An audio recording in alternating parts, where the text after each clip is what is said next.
Shoheli di, am I audible? Yes. Okay. Yes, you are audible. Okay. Can you hear me? Yes, Yes. sir. Good afternoon, sir. Good afternoon.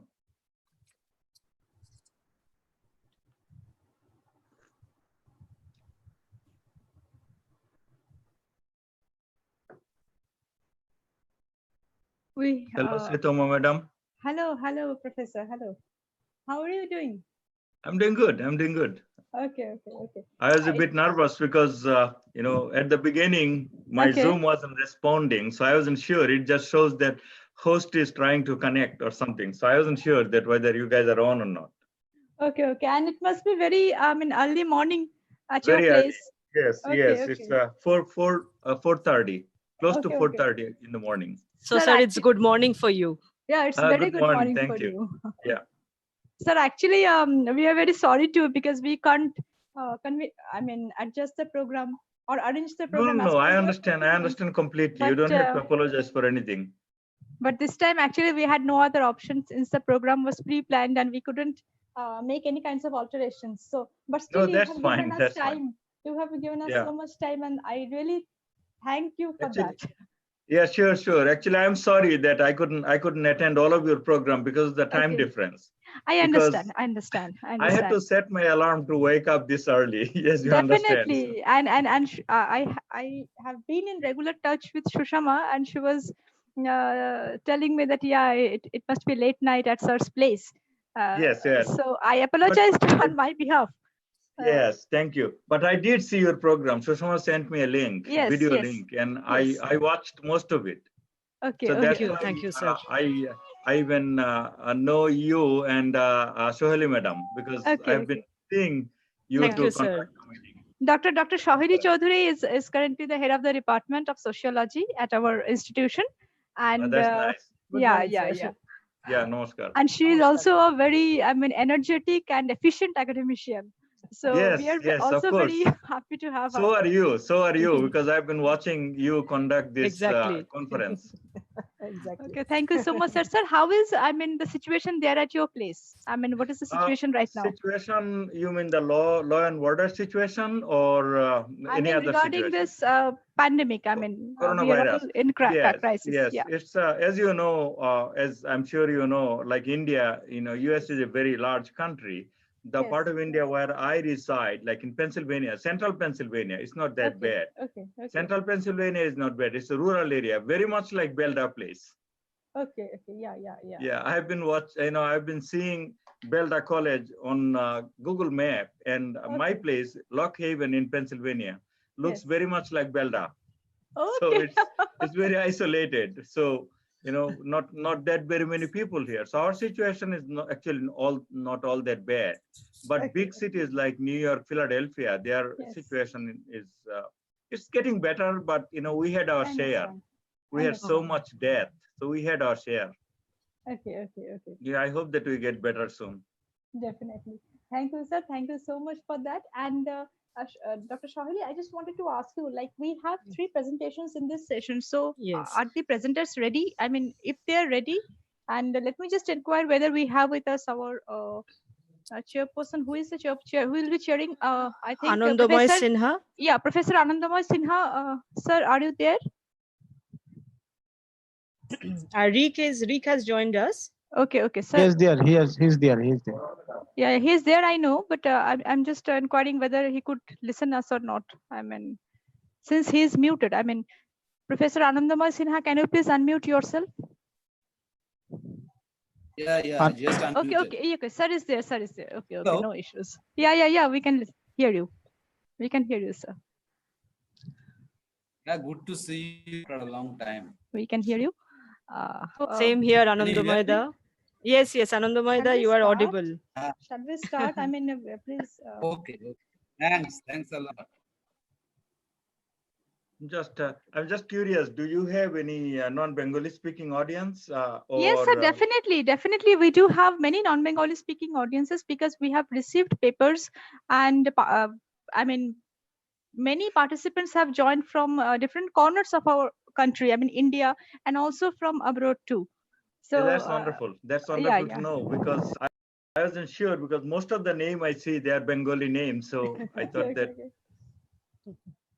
But you know, I really have to say that it's a very nice initiative on your part, Belda College part, because you know it's a relatively small college, but the initiative you have taken, as I said, I've been watching that earlier video. It's very laudable, and you know, I think this is one advantage probably of this pandemic, that it doesn't matter where you are in the world, then you can convene a conference of international you know, quality. It doesn't matter, you know, how big or how small of an institution you are. So that's very laudable. That it you know, only I've been matters enjoying it very much. how much Yes, academically engaged we are. That's what matters. Absolutely, after all. absolutely. That's it doesn't matter to what fantastic. institute we are attached. Yeah, that's Absolutely, very true. absolutely right. With this belief and with this encouragement only, we are definitely not a big institutes like yours, but we are a very small college. No, our own is small too. Our own is and a small our college, faculty fraternity, I mean, we do share a very strong bonding among ourselves. And this is why only we are able to conduct this kind of programs, especially in an online platform, because this is not very, I mean, we are not very much familiar with this kind of platforms. And this is newly to most. This is new to most of us. So thank you so much, sir. And sir, we will have a session of Saheli. If we get a permission from our chair, then okay. Our chair is there. Okay, our chair is present. Yeah, he is already will connected. Be joining us soon. Okay. And we have our presenters ready. Okay. We have our presenters ready. Yes, ma'am. Okay. So let me just tell that this will be our third technical session. This will be our third technical session, and in this third technical session, we will have 3 paper presentations. The names will be announced by Dr. Saheli Chaudhary. And in this session, we have with us our chairperson, Professor Anandamoy Sinha, who is an assistant professor in the Department of Economics, Belda College. And also we have with us our rapporteur, Ms. Reek Roy. She is a faculty from the Department of Computer Science. Reek, I welcome you to this conference. And we have also many of our faculty members from our host college only who have joined us. So I welcome all of you. I could see Balaram, I could see Rakidi, I could see many of them. We have Joyantoda as well. Yeah. Joyantoda is also here. Yeah. So I welcome all of you. And I think, Shahari, we can begin our presentations. Okay. Otherwise, we will run short of time. Exactly. Okay. Thank you, Shritamadi. Good afternoon, everybody. In this slot, we have 3 presenters, and this slot is from 2 p.m. to 2:30 p.m. Each presenter will get 7 minutes for presentation and plus 3 minutes for interactive sessions. So it's total 10 minutes. But for presentation, the presenters will be given only 7 minutes. So the first presenter is Mr. Hare Krishna Kuiri. Second presenter is Ms. Madhumita Jana. And third presenter is Ms. Tabassum Maqbool. Ms. Tabassum Maqbool is from Kashmir. We have participants from Kashmir, so we are very happy for that. And Shubhita, I would like to ask you whether Ms. Tabassum Maqbool has joined us, because I can see Mr. Kuiri and Madhumita Jana madam with us. I'm checking. Okay.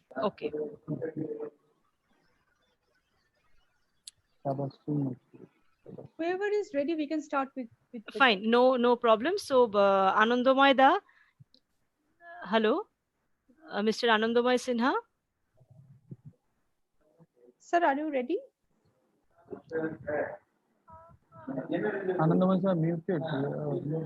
Sir, can you please unmute yourself? Mr. Anandamoy Sinha, can you please unmute yourself? Anandada, can you request? Yeah. Can you? Yeah. Okay, so over to you, Anandamoy da.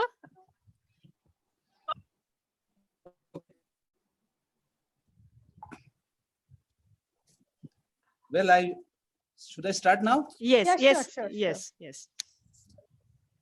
I welcome all the participants, the speakers, and those in the audience to this session. And this session, as you have heard or you know, is for papers that deal with the socio-economic impact of this pandemic. by now, I think we all agree that the socio-economic impact of this pandemic runs really, really deep. So it will, I hope, this half-hour session will be an illuminating one, and my best wishes to all the speakers.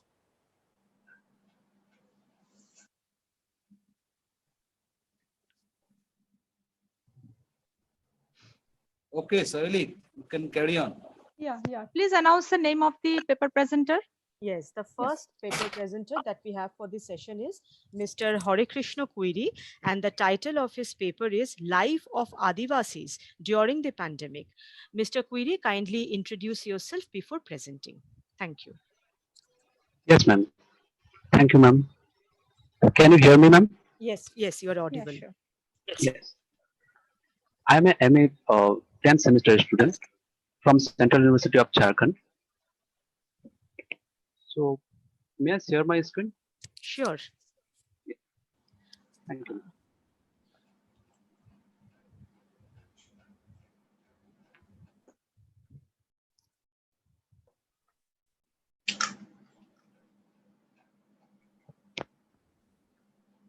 So, Johar and good afternoon to all. My topic is Life of Adivasis during the pandemic. I would like to focus this particular topic in Jharkhand through a case study. I think it is the very true that whenever the situations become bad or critical, then the worst sufferer are the marginalized group. And in this lockdown have had a drastic effect on the life of the Adivasis. So before I going to further, I would like to take in a very short report of the Jharkhand. The first case was confirmed in 31st March, and till yesterday 1765 cases as confirmed, including 8 deaths and 905 recoveries. So this is the graph of that. These are the important initiatives that has been taken by the Jharkhand government. This is the news of the 2nd May and 28th May. The special trains and chartered flights were arranged for the migrant workers to bring them back from Kerala, from Leh, from Andaman, and also Mumbai. And this is the very recent news. In the last Saturday, Jharkhand government sent 1,685 workers into the BRO projects, following all the rules and rules and labor laws. The BRO, the short form, this is the short form, and the full form is the Border Roads Organization. You know, the India is the second largest tribal populated country, and Jharkhand is one of the most tribal populated state, where there are 85 lakhs Adivasis, including around 26.2% of the populations and 32 different tribal groups. The life of Adivasis is not easy at all. They are still struggling for their life, for their basic needs. They are fighting for their jal, jungle, and jameen. So these are the issues faced by the Adivasis during this pandemic. You would be surprised knowing that 40% of the minerals is provided by Jharkhand, and 39.1% of the populations under the is is under the below poverty life, below below poverty level. So these are the lack of. So the first point is lack of information on COVID-19. I would like to inform you that 32% of villages are still not electrified. News usually spread there from the by the words of mouth, and the information and announcement regarding this COVID-19 doesn't reach these places. Lack of the health facilities. Yesterday, Dr. Sen had said about the health care system and the health workers, and we can imagine what would be the situations in these remote areas.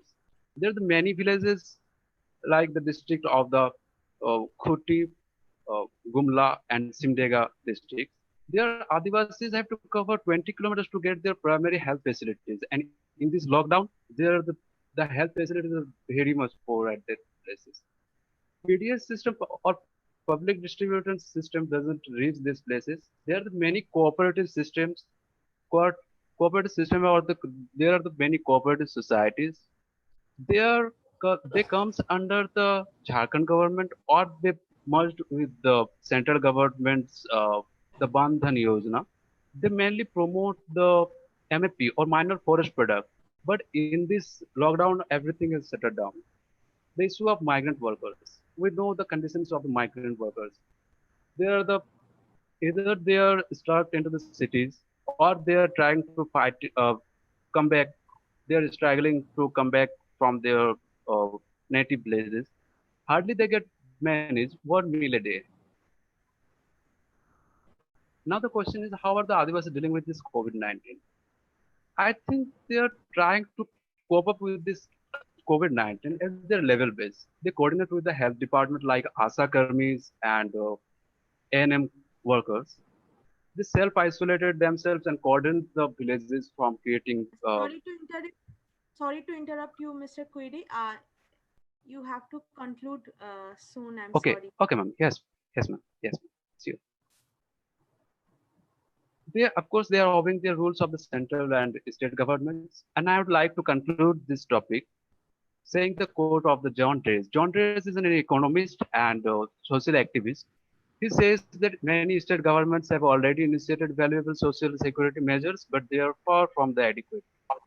So you know that there are the, of course, the state government and central government has taken many initiatives. The path is too long and a lot of things will remains to do. So, thank you.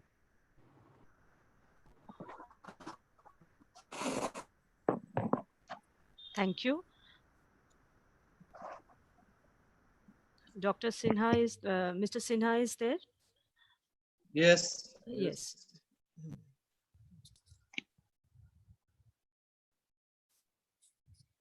Okay. I thank Mr. Query. I think he has rightly pointed out that it's wrong to claim that this pandemic doesn't discriminate by citing the hardships that the Adivasis have to go through during this pandemic.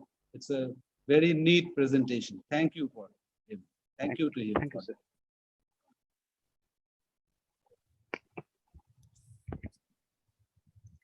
Rick, can you please announce the name of the next presenter? Yes. Our next presenter is Ms. Madhumita Jana, who is an assistant professor from Shakrel ABS Mahavidyalay, Kultikri, Jhargram.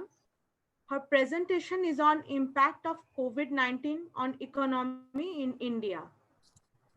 Over to the chair.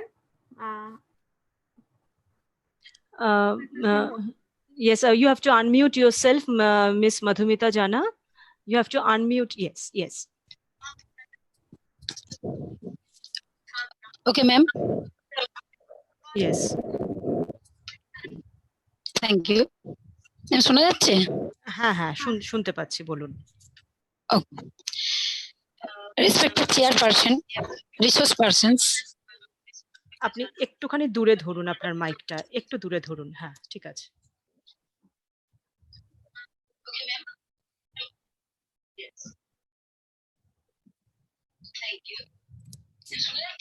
You may continue.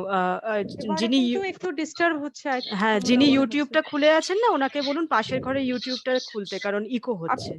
আপনি আশেপাশে কোনো device on করে রাখবেন না with wifi, তাহলে কিন্তু eco হবে।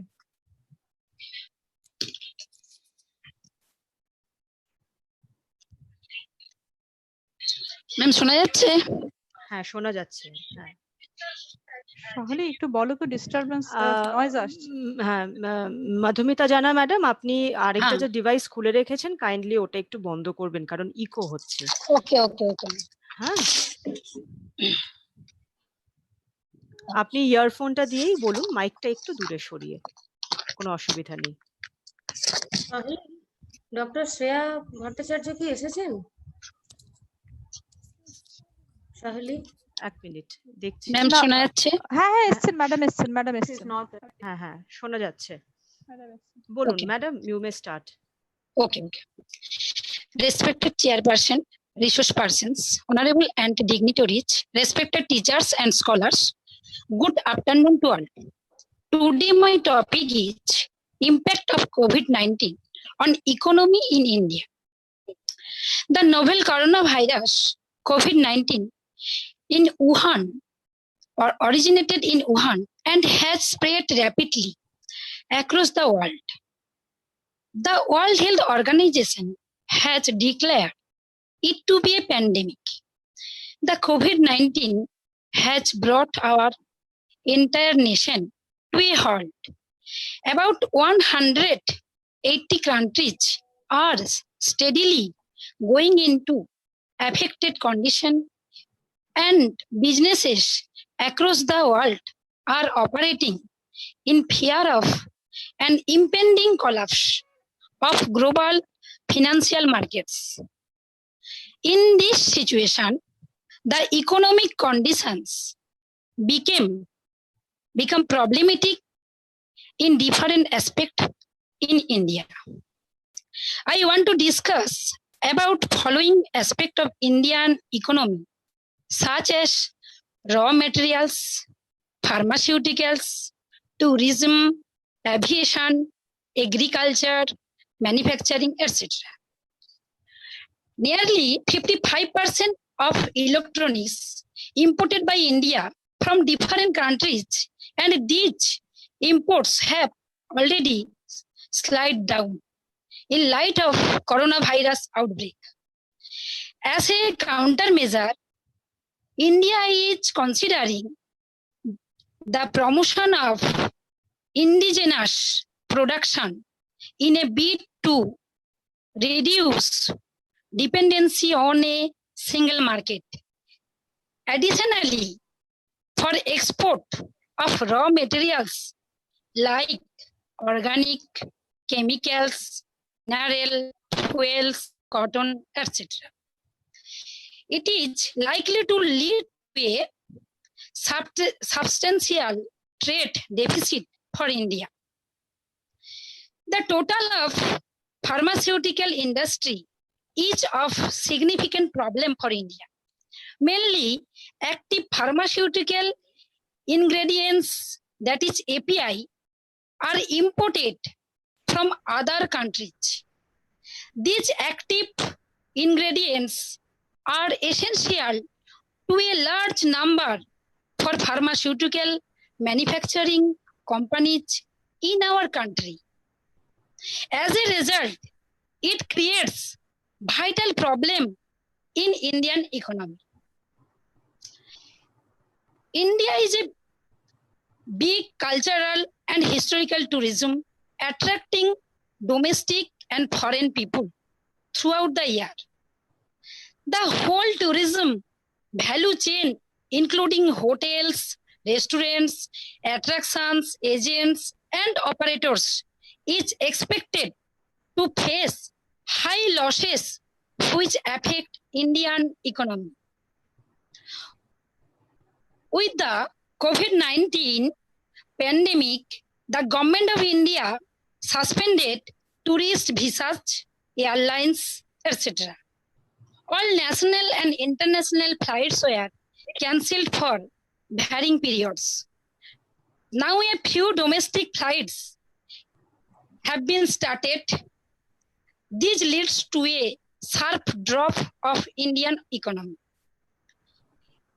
It was found that the farmers could not harvest their crop in the past month, and those who did harvest reported a high yield loss. A majority of farmers are facing difficulty for the next season also, which affects national economy. Major companies in India had temporarily suspended or significantly reduced operation in a number of manufacturing facilities and factories across the country. Nearly all two-wheeler and four-wheeler companies put to stop to production till further notice, which result falling of economic conditions. Nowadays ago, production has been started slightly. Excuse me, madam. Sorry to interrupt you, but you have to conclude soon. You have 1.5 to 2 minutes left. Okay. The result of lockdown situation are sharp rise in unemployment, stress on supply chains, decrease in government income, collapse of the tourism industry, collapse of the hospitality industry, reduce consumer activity. Ever since the first COVID-19 case was confirmed in India, after that, numerous companies have instituted a work from home drill using critical resources to understand whether remote working conditions are feasible. That being said, remote working also has its limitations and cannot be carried out by other sectors like retail, hospitality, or manufacturing, leaving them no choice but to face businesses interruption. Employee safety. Sorry to interrupt you, madam, but 7 minutes are actually over. So if you could just conclude your session and. Okay. Employee safety is the need of the hour. Organizers are stepping up and maintaining an open line of communication with all their stakeholders, including employees and customers. Thanks to all. Thank you so much, madam. Anandamai, sir? Yes. I think Professor Jana tried to document the damages that this pandemic has inflicted on the various sectors of the economy within a very short span of time. We understand that it's a very vast subject, so you can't do justice within 7 or 10 minutes, but it was okay. But so we can now go to our next speaker. I think time is already running, so I'm not going to deal more on that. Okay. We continue, please. Our next presentation will be given by Ms. Tabassum Maqbool, who is a PhD research scholar from Department of Sociology of University of Kashmir. And her presentation is on socio-economic impact of COVID-19 on human lives, a sociological inquiry. Ms. Maqbool, are you there? Yes, I called her and she said that she's connected. Yes, Tabassum Maqbool is connected. Yes. Tabassum, can you hear us? She is connected. Hello, Tabassum. She's joined without audio. Tabassum, kindly join with audio. Please turn on your computer audio. You'll be able to hear. Yes, Tabassum Maqbool, yes, we can see her. Yes. Okay. I think if I do not know whether she's using a laptop or a mobile. If she's using a laptop, then on the left hand side at the corner in the bottom, there is an option near mute, where there is an option turn on computer audio. You can just turn on your audio. I think Connecting. she's connecting. Yes. Connecting. Yeah.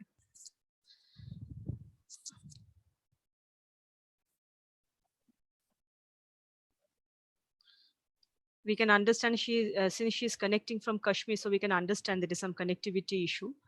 Exactly. Let us wait for a few minutes, for a minute to see whether she can. Okay. He's here. He's Yeah. trying to We connect. can see him. Yeah. You are not audible.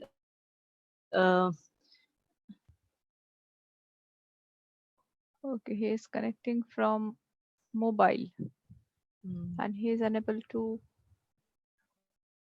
unmute If or she's turn on the computer. Miss Makbul, there is a mute Mr. button Makbul. on the left bottom corner of your screen if you're connected from your mobile phone. You can click on that and then connect to device audio. Actually, when I spoke over the phone, a lady responded. So that is why I'm using the term miss. Yeah. It's okay. I also thought initially, but now I could see him. Sorry for this. No, it's okay. Okay. I think exactly. Now you can unmute yourself.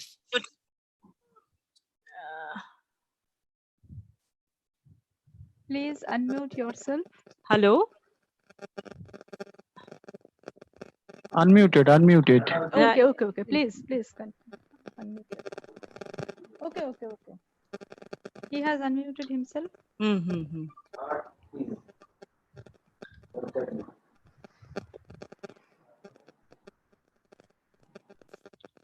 Hello. Hello. Request to hear. Hello. Hello, ma'am. Yes. Are you Mr. Tabassum Makbul? Yeah, ma'am. Yes, ma'am. Okay. Actually, when I spoke over the phone, a lady picked it up and she confirmed it. Okay, fine. Sorry, ma'am. You were not audible. Okay, he has not turned on his computer audio, I guess. That's why he is unable to hear us. Kindly turn on your computer. Yes, ma'am. I did it. Yes, ma'am. Okay. Fine. Then please begin with your presentation. Thank you, ma'am.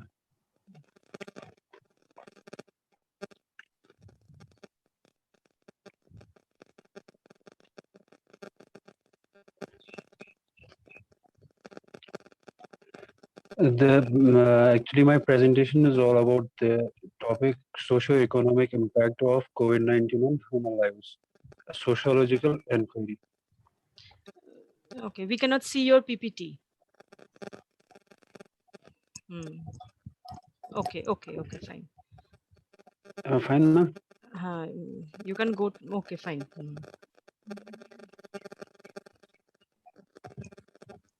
There is no screen sharing option now. No, actually, he is connecting from the mobile and he is displaying it. No problem. You may continue. No problem. You may continue with oral presentation also. No issues. No issue. Exactly. Can I put my phone down, ma'am? Yes. You can continue with your verbal presentation. Thank you so much, ma'am. Okay. Okay, let me start by introducing my presentation. The introductory part of my presentation is we are facing a global health crisis unlike any in the 75 years history of the United Nations. One that is killing people, spreading human suffering, and upending people's lives. But this is much more than a health crisis. It's a human crisis. The coronavirus disease COVID-19 is attacking societies at their core. In just 12 weeks, the outbreak of novel coronavirus disease COVID-19 has gone from an initially discrete outbreak to a raging pandemic. Now, social and economic impacts of COVID-19. The effects on people and the formal and informal economy are devastating. COVID-19 is hitting hard and already weak weak and fragile world economy. Global growth in 2019 was already the slowest since the global financial crisis of 2008 and 9. COVID-19 has plunged the world economy into a recession with the potential of deep consequences and historical levels of unemployment and deprivation. Necessary measures to contain the spread of disease through quarantines, travel restrictions, and lockdown of cities have resulted in a significant reduction in demand and supply.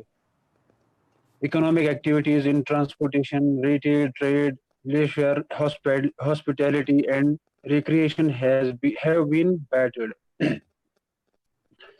And we have seen from plunging stock markets that public trust in the health response has direct and immediate economic effects.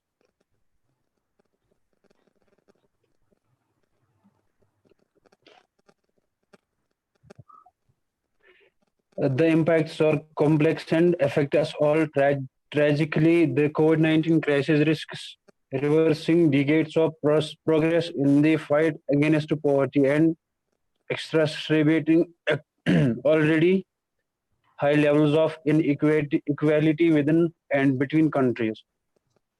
Volatility combined in some countries with market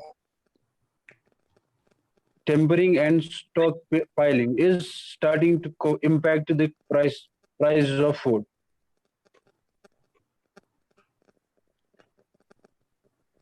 The most vulnerable, including women, children, the elderly, and informal workers, will be hit the hardest.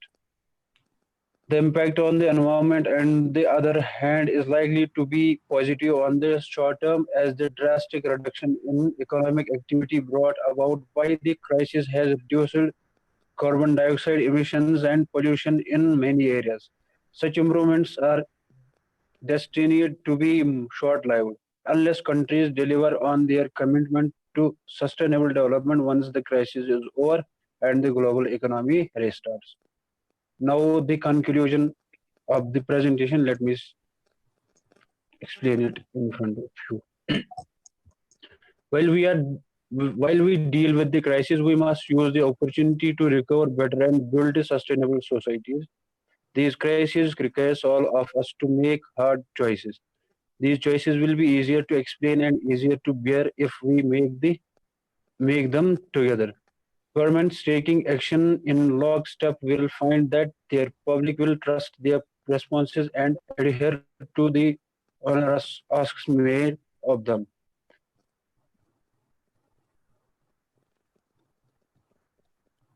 It's clear the world needs a quantum shift in the approach and architecture in pandemic preparedness. WHO estimated that it will require 100 million USD over the next 5 years to prevent and prepare the next pandemic in 67 low and middle income countries and to build an interconnected global health emergency system for data, workforce, and supplies. Similarly, countries must increase spending on primary healthcare by at least 1% of their gross domestic product if the world is to close glaring coverage gaps and meet health targets agreed in 2015. It must be done. Thank you so much. Thank you, everyone. Thank you, Mr. Maqbool. Thank you. Anandamai, sir? Yes, I think this pandemic has fundamentally changed our social lives. So I would have loved to hear more about the social cost of this pandemic and not just the economic cost, as he is a student of sociology. But I have a question for him. I think we all know that Kashmir is under lockdown for a much longer period than the rest of the country, although for different reasons. I would like to know how the young people in Kashmir are coping with this social distancing or physical distancing, as we are calling it. Sorry, sir. Can you please repeat the question, please?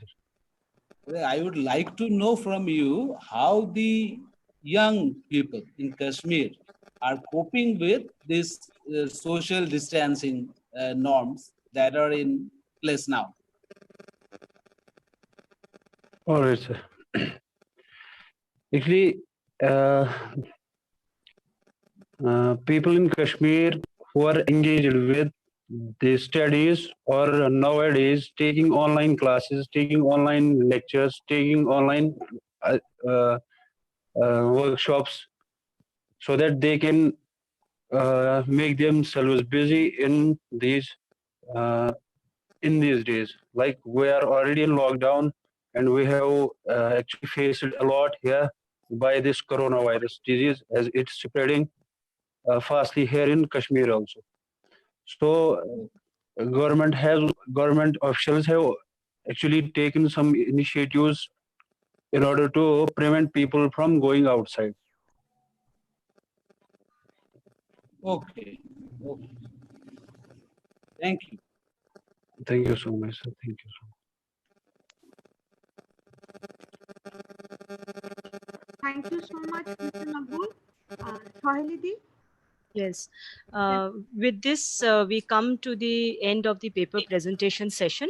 Now, the session is open for question. Arik, do you see any question in our chat box? No, there are no questions in the chat box, neither on YouTube. Can I put forward a question? Yes, please, Oshita, please. I have a question for the first presenter of this session, Mr. Query. Mr. Query has made a very good presentation, told us about the suffering of the Adivasi people of Jharkhand and how they are coping with this pandemic. The tribal people of India are marginalized. They are deprived on several fronts. I'd like to know from you how these people are tackling or dealing with the problem of lack of knowledge born out of their illiteracy, born out of their ignorance regarding different aspects of the COVID-19 pandemic.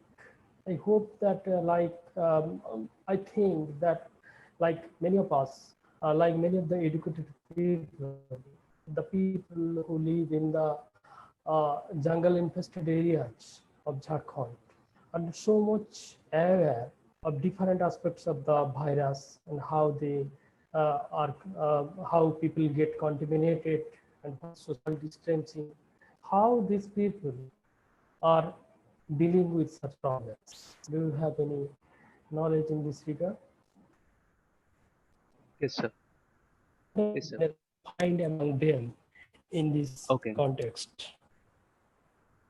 I would like to share my view about these questions and these queries. He, in this period, I was also stuck in Jharkhand, and so I personally saw the situation. There are many NGOs who help them to educate these uh, Adivasis people, and as the Anganwadis are stopped, I mean, they are all closed. So, the educations in this matter of educations, they couldn't get these facilities, and of course, the tribal people are more obedient and they are very much aware about their responsibilities. Though the informations and proper announcement couldn't reach these places. In this time, the Sarhul festival is the biggest festival of this Adivasis. So this this time didn't they didn't celebrate this festival grandly. They follows all the rules and regulations of the uh, local panchayats and the police stations. whatever they are instructed, they follow. So that's the situation. I think I can able. Yes, sir. Thank you, sir. Thank you so much. Do we have any other question? We do have a question in the chat box. Okay, I think we are going to take this question as a last question, and then we are going to move to the next session. Yes. Okay. The question is, what should be our contribution towards strengthening the economy and survival post COVID-19? I'm just interfering once. Dr. Ali Hussain, can you please specify to whom your question is directed to? Which speaker is this question for?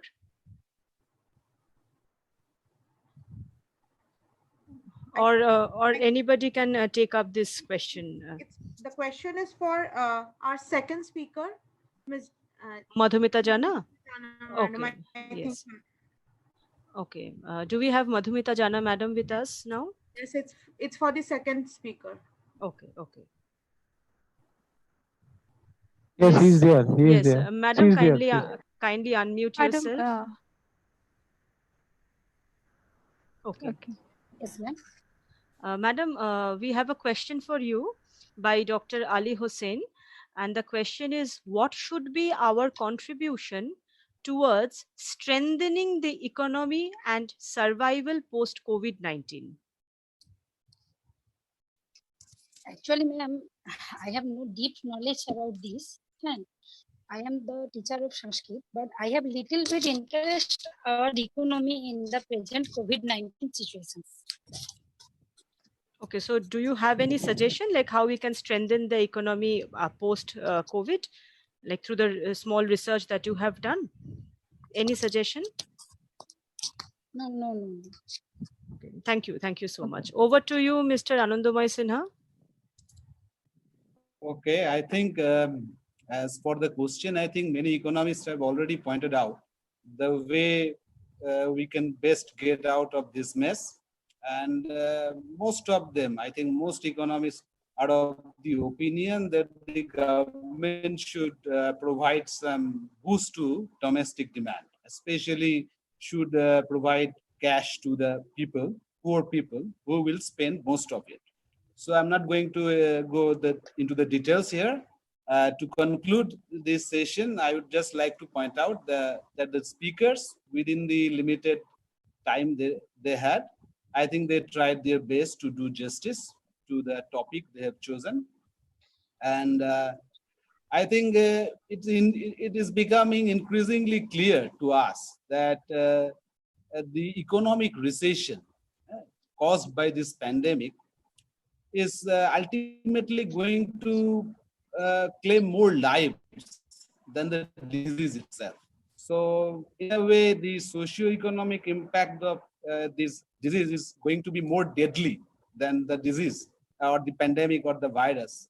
And economists are already have already started comparing it to the economic disastration, the social dislocation or disorientation of the time of Great Depression. So I thank all of you, to the speakers. I thank the speakers, all those who are in the audience, and to Rick and to Soheli, to Sritoma, to everybody. Stay safe, stay observant. Thank you. Thank you so much, Anandamoy. Thank you. Thank you so much. With this, we have come to the end of our third technical session. And we had very we could hear very nice paper presentations. Thank you all. Now, let us start our fourth technical session. So before I start, let me just inquire whether Shushma is here with us. Shushma, are you here? She was there. Yeah, if you are, please unmute yourself. Okay, Unmuted. if you are, okay. Yes. Okay. Thank you so much. And I have another query whether Kasturi madam is there. Dr. Kasturi Sinha Ghosh, is she there?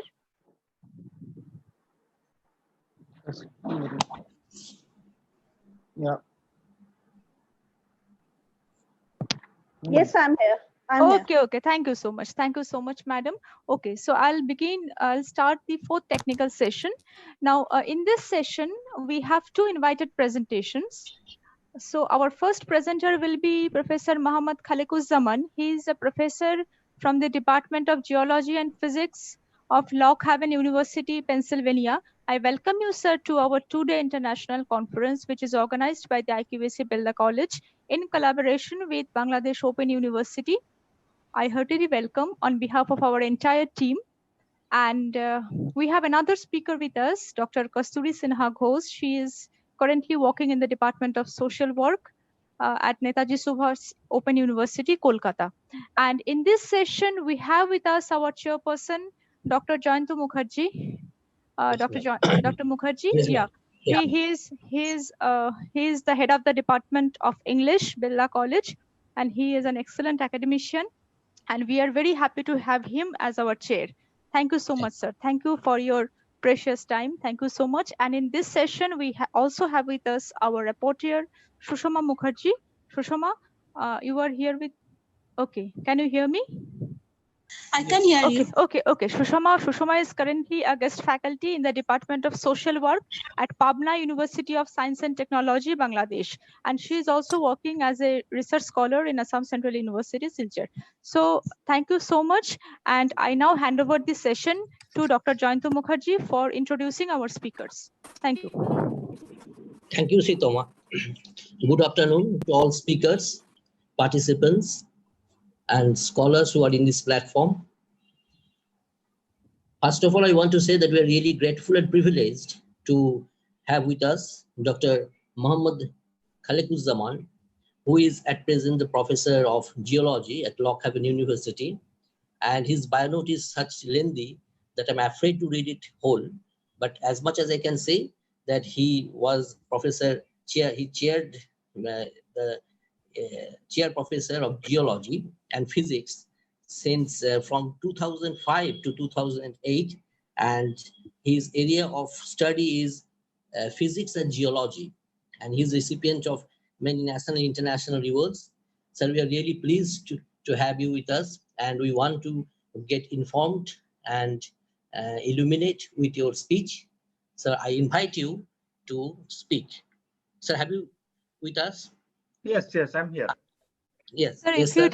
Sir, if you do not mind, with the kind permission of the chair, I would just like to make a point that since we are running short of time, so you have 20 minutes at your hand to make your presentation. Absolutely. So this is an apology from my part. Thank you so much. That's all right. Thanks for accommodating me. Thank you. I see in the audience Dr. Khan. So you should have been a resource person at in this program, but it is because we are unable to contact you beforehand. Otherwise, we would have we could hear you more. So from not next a problem. time, definitely. I hope this is not the last opportunity for us. Definitely, We are just getting to know our you, friends, and I'm making a lot of new friends, and I'm sure that we'll see each other maybe face to face someday. And thanks to Soma for putting me in contact with the Belda College. And since we are running, a little short at times, good morning from North America. And I'll just share my screen so that we can start the presentation. And please give me a warning, and I will not mind when I have like two minutes or 3 minutes. Yes, sir. Okay. No problem, Mr. Sir.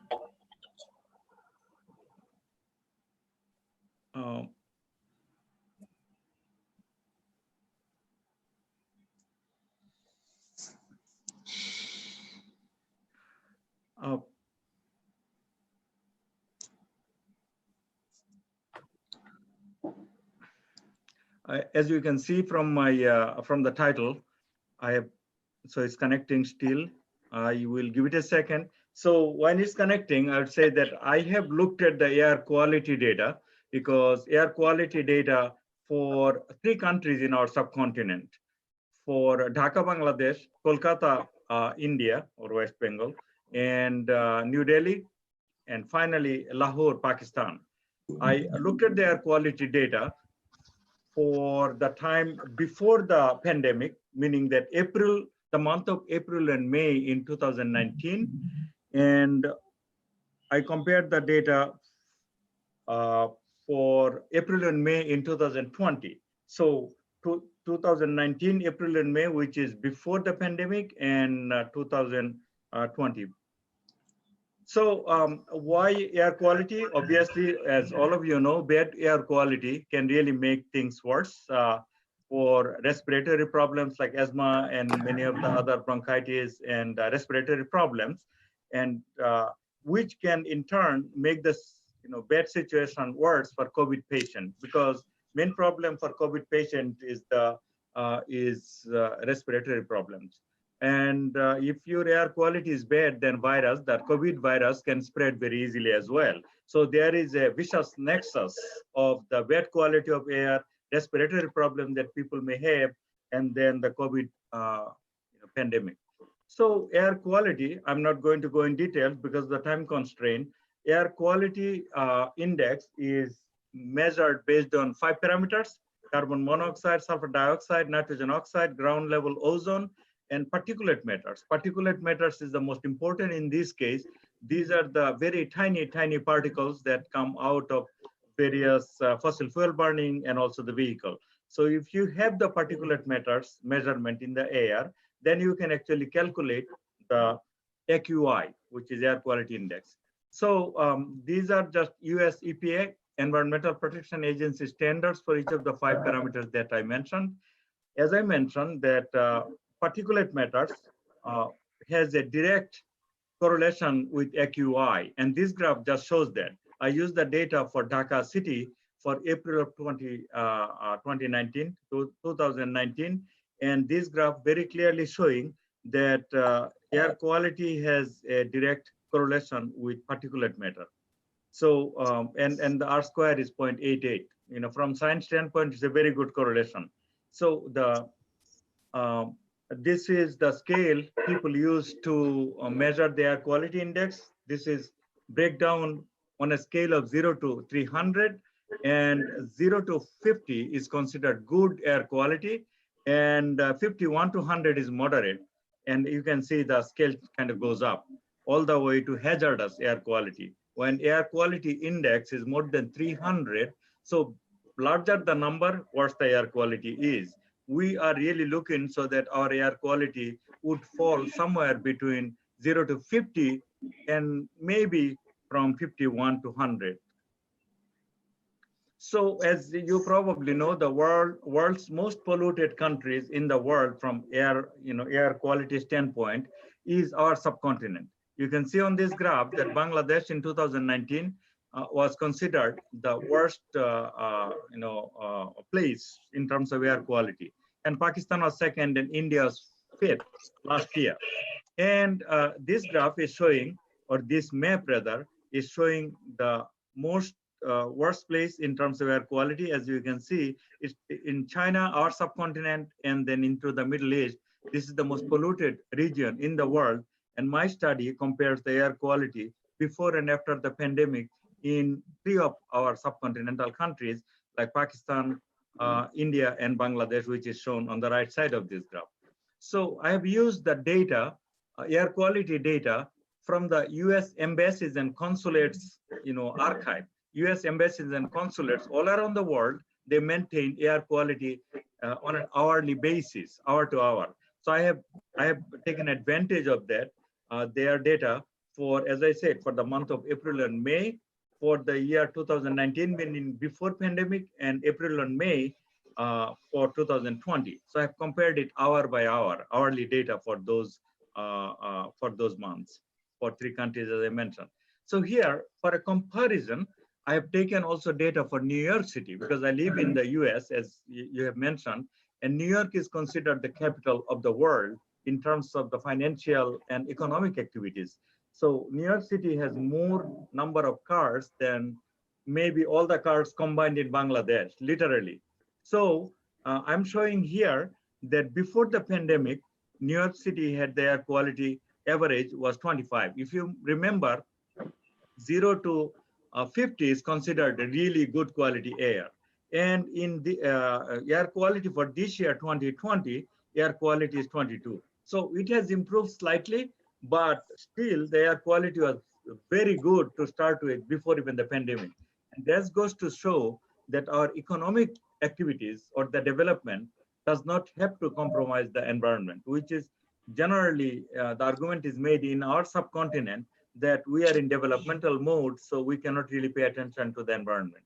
It should be the other way around. We should really care for the environment as much as we do care for the economic development, because without environmental stewardship and the social inclusion, sustainable development is not possible. So I'm using New York City just as a reference point for our subcontinent. So New York City has the good air quality, compared to last year, 58% of the time, and slightly better this year because of the lockdown, slightly better, meaning more than half of the time this year was better. And this is the data for Dhaka city. As you can see, the red lines here are the data from 2019 April, May, and greens are the 2020. And if you look at the side by side, you can see that certain days in 2019 red lines, reach the hazardous level. Hazardous meaning more than 300 AQI. So several of the days you can see from this graph. Whereas after the pandemic this year, the green lines, they did not quite reach that bad. It has improved visibly, and we'll show you the same data. So 2019, meaning last year, air quality was 143 on average. This year, 120. So there is a 16% improvement of the air quality due to lockdown. And 68% of the time this year, meaning April and May, air quality was better than air quality in 2019, April and May, 68% of the time, and improved by 16%. So let's look at Kolkata. Kolkata is another city that I really like. I consider Kolkata, next to Dhaka in terms of my affiliation that I feel to people of Kolkata and West Bengal. So I looked at it. So you can see the separation between 2019 and 20 is quite prominent here in Kolkata, meaning that in 2020, air quality has improved quite a bit in Kolkata. And as you can see that last year, average air quality was 98, which is moderate. By the way, Dhaka was much worse, as you remember. And this year is 71 average, meaning April and May. So it's 27% improvement. And so Kolkata is doing a lot better. It was doing a lot better even before the pandemic, because it never really reached this hazardous and unhealthy air quality standard before even the pandemic. So Kolkata showed 73% of the time this year, air quality was better than last year. So let's look at the New Delhi. New Delhi, you can see the red lines are quite separated from the green lines, but especially in the middle part of the lockdown. And towards the end of May, meaning, the separation between 2019 and 20 is not as prominent. Maybe people are getting tired or lockdown is not as strictly enforced. So last year, the average for New Delhi was 157, this year 115, quite an improvement of 26% of air quality. And 73% of the time in New Delhi, this year that is, air quality was better compared to air quality last year, April and May. So if I can recap, I will show you the last data is the Lahore for Pakistan. I must mention here that US Embassy did not record data for Lahore, Pakistan for the month of April in 2019. So I have used only the data for May, month of May. Even month of May is not complete, starting May 9th. So Lahore data is not complete, but whatever I have in hand, I try to compare. So I wanted to just mention. So Lahore did quite a bit of improvement as well. Last year, it was 181 average that is. And this year, it was, as you can see, 131. They also have an improvement of 27. So I know that I threw a lot of numbers at you at a very short period of time, because I should have taken time to explain these numbers, but because of the time constraint, let me show you the summary graph here that I created, summary table. So for Dhaka, I'm going from Dhaka to Kolkata to New Delhi to Lahore. Dhaka last year, monthly average for 2 months of April and May was 143, which is considered an unhealthy air quality. And this year it is 120, which is still unhealthy, but there is an improvement of 16%, I mentioned, and 68% of the time, air quality was slightly better than last year during the month of April and May. And I did some statistical analysis with the data just to make sure the data for 2019 and 20 are statistically significant with a 95% confidence. This is from the science standpoint, it's important to do that. So Kolkata, 98 last year, 71 this year, 27% improvement, quite a bit more than Dhaka, as you can see, 16 versus 27, and 73% of the time, air quality was better than same time last year. And New Delhi, 157 last year, this year 115, still unhealthy, like Dhaka, and 26% improvement in the air quality during lockdown, and 80% of the time it sustained that improvement this year. And Lahore, 181, really worse last year for among the four cities, and this year is 131, and improvement 27%, and 84% time they sustain good quality. So on the rightmost column, as you can see, I put question mark for you guys who are watching this presentation. I want you to do the math in your head and make the ranking. Out of the 4 cities that I have compared, which one should be number 1, meaning a good improvement in terms of air quality during the pandemic due to lockdown, and which one is the worst? So I want you to do the ranking 1, 2, 3, 4 in your head. I'll do that for you in the next slide, but I want you to do the mental exercise. So I have done that objectively. I've used a rubric, meaning like a teacher we do, like if it is this column, who was the worst out of the 4? Obviously, in this case, you can see Lahore is worst last year, 181, among the 4. So Lahore would get 1 out of 4. And the best would be Kolkata, 98. 98 would get 4, because I have used a scale of 1 to 4, because there are 4 cities. The 4 is given to the best and 1 given to the worst. So let's do that exercise here. As I just mentioned, Kolkata gets 4 out of 4 for last year's air quality. Lahore gets 1, Delhi gets 2, and Dhaka gets 3. You get the picture. Using the same concept, I have graded all other parameters. So Kolkata gets 4 out of 4 for this year as well, and Lahore gets 1, meaning worst, for this year, because 131 is the highest number among these 4 here. And percentage of improvement, again, Kolkata gets 4 out of 4 because they made 27% improvement. So did Lahore, although Lahore data is not complete, and so on. So based on this grading rubric, final score in the final exam, Kolkata gets 14 out of 16, and Lahore gets 10 out of 16, New Delhi gets 10 out of 16, and Dhaka unfortunately gets 7 out of 16 in my objective analysis. So the ranking here is Kolkata is the champion in this. Kolkata is the did very good last year and doing very well this year. And second is Lahore, and third is New Delhi, and unfortunately fourth is our beloved Dhaka. So you can say why 10 and 10, the final score for Lahore and New Delhi, both got 10 and 10. Why Lahore second? Why New Delhi third? I looked at this column because they sustained for a little longer time than New Delhi, and also they made slightly more improvement, meaning Lahore did compared to New Delhi. So this the amount of improvement and the amount of time that sustained. So this is the kind of like the final presentation, and I looked at it from GIS map standpoint just to show viewers where is Dhaka, where is Kolkata, where is New Delhi, where is Lahore.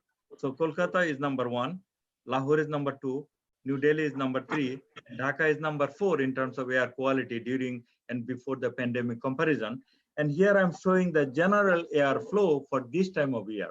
You can see air for Dhaka and Kolkata comes from Bay of Bengal, It's a nice Dokina Hawa, as you know. So that is really making things little better. Otherwise, the situation in Dhaka would be even worse, if not from the air flowing from Bay of Bengal. For New Delhi and Lahore, unfortunately, this is the second part of this graph. I'm looking for my cursor. So here, so they have a circular air coming out of Middle East and circling around New Delhi. That's making that situation worse. So that is for right now. And Himalayas separates this subcontinent. You can see north of Himalayas, blue meaning good air quality. So north of Himalayas air quality is really good, and air is flowing north of Himalayas into China and all this. So air quality makes a big difference. This is for this time of year. Other time of years, air quality flow, air flow direction will change, obviously.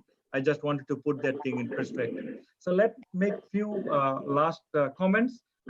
Statistically, I have shown that Kolkata is the best among the 4 cities, and in terms of last year and this year, and also improvement. And the Lahore made some improvement as well, which is higher than New Delhi. So it's the second. And New Delhi is also just like Lahore, very close, tied. They are tied, in fact. But it is really, third most improved city from that perspective. Dhaka, unfortunately, improved the least.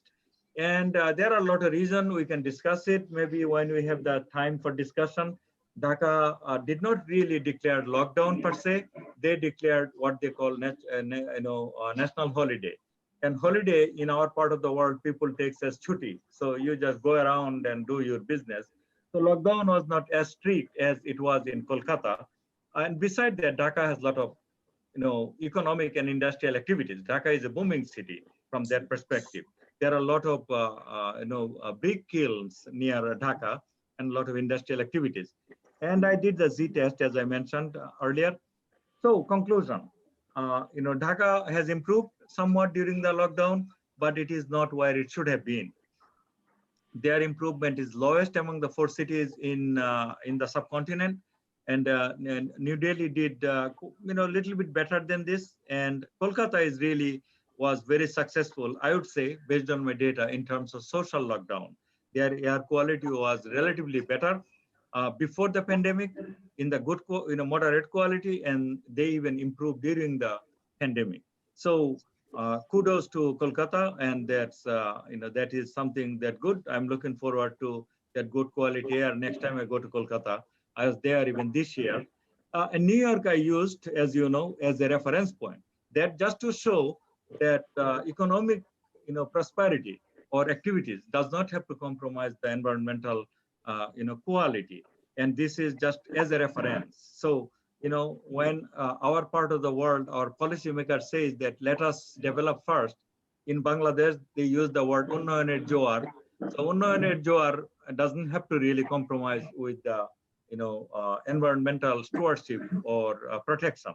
So this is my recommendation. When we come back to normalcy, so to speak, after the pandemic is over, this improvement in air quality was unexpected, unintended, as you know. But we need to plan so that we can keep that good air quality even after the pandemic is over.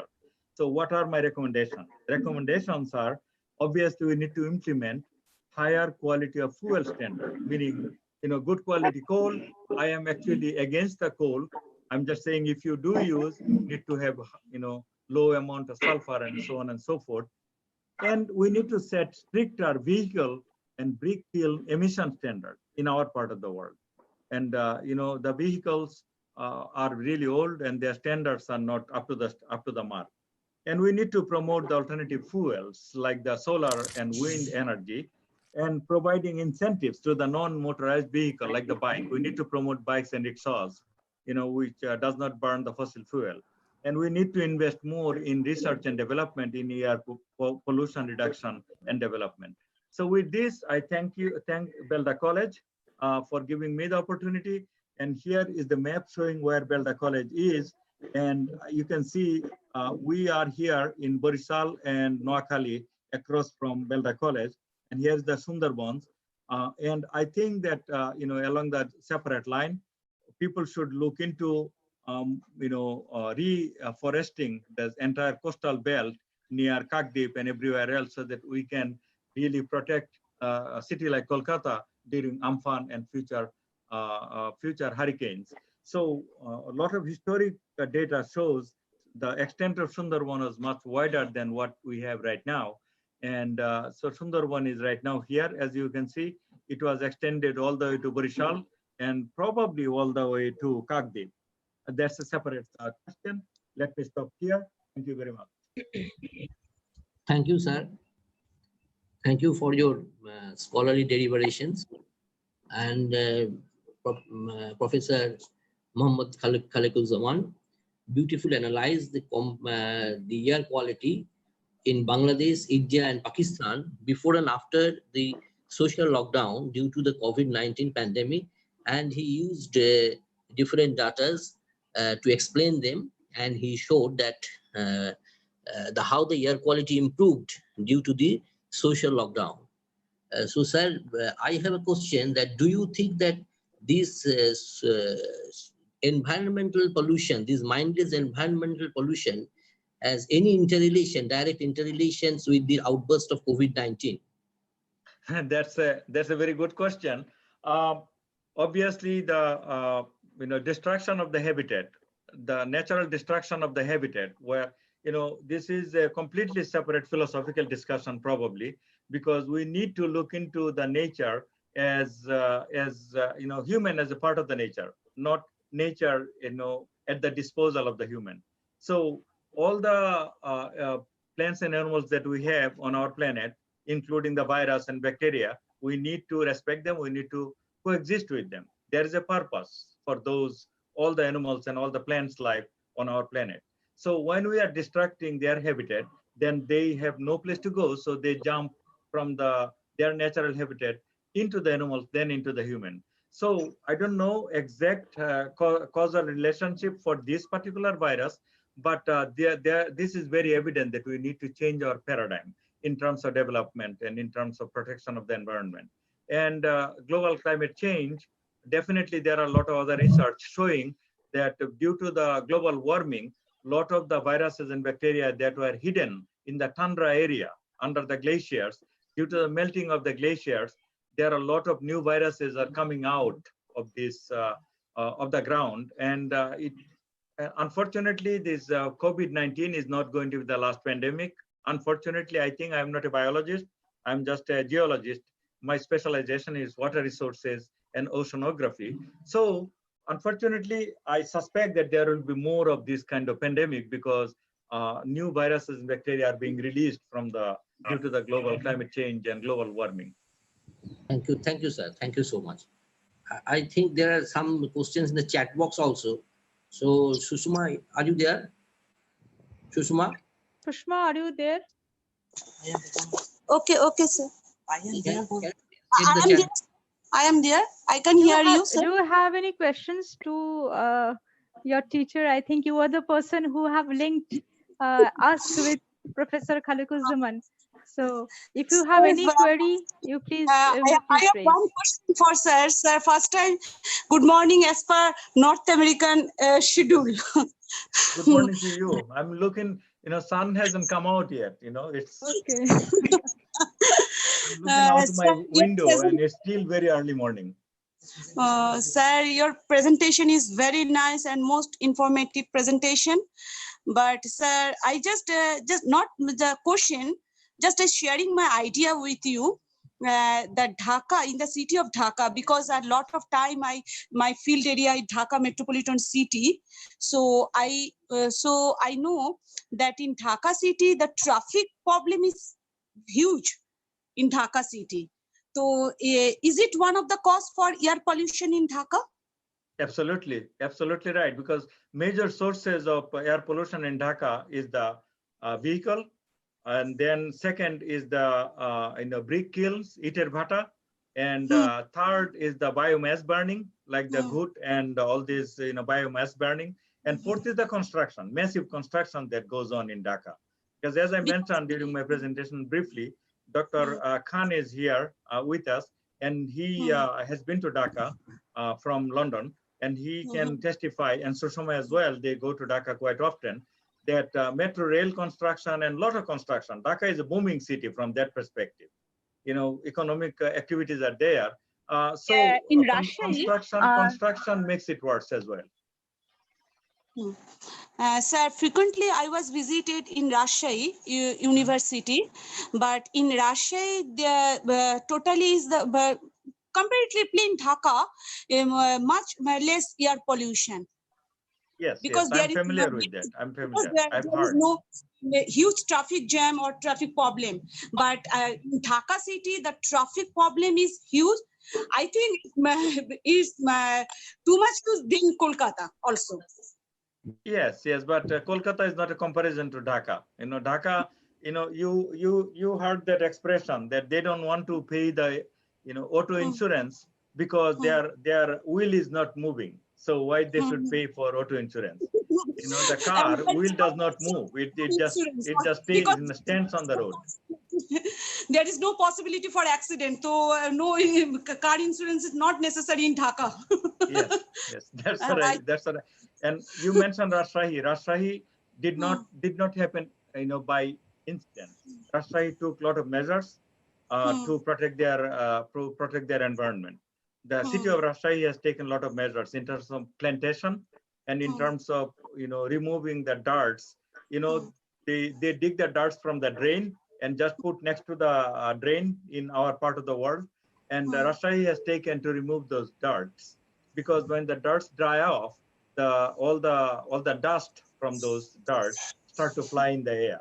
That's another source of air pollution. And Rajshahi has taken some measure. I think we can learn from them. And also the same position, almost Pabna, also Pabna. I never been to Pabna myself. You have been to Pabna, so I cannot really tell. And Pabna is a small city. There is no comparison to Dhaka. Yeah, Dr. Khan, I see you are raising hand. With permission Dr. Khan, of our chair, obviously. Yes. Dr. Mukherjee. And Dr. Khan. With the permission of the chair, first of all, it's lovely to see you, Professor Kalikuzaman. And this is the good work of Shushma. She connected the three of us. And indeed, also I'm now connected with Dhaka University. Professor Mukaddam was there. And yes, Dr. Mukaddam, I saw his presentation yesterday. Yes, so I join, your presentation is excellent, scholarly, as Professor Mukherjee said. Very useful, very interesting. I have a question, but I have few observations that I will make. You are very right that construction is the cause of a lot of pollution in Bangladesh, particularly around Dhaka. You'll be happy to know, I have lived there continuously for 33 years in Bangladesh. 33 years, I didn't know. I came there in 1987. The longest I have been away has been in this lockdown. I was repatriated to UK on the 3rd of May. So this is the longest I have been away from Dhaka at a time. I see. So I have grown up with Dhaka, and I am sad that we are still at the bottom, but it's not surprising. On positive side, they are going to ban the manufacture of bricks, kiln bricks. They are going to be replaced by blocks, which are polluting, but not as polluting as the bricks. Particularly, they show coal, but they actually use wood, which is even worse. I mean, normally just for law enforcing agency, they will have a heap of coal, but if you go deep down, it's actually wood they use. So deforestation and the higher pollution from wood is a factor. The other factor is, as you mentioned, is very old vehicles. Yes. Hello? Yes. Very old vehicles. I mean, you have got Second World War trucks still plying, particularly in Chittagong, the ones that the Americans landed. They are still running. And I was thinking that in the West, we are scrapping petrol and diesel vehicles. They are much younger.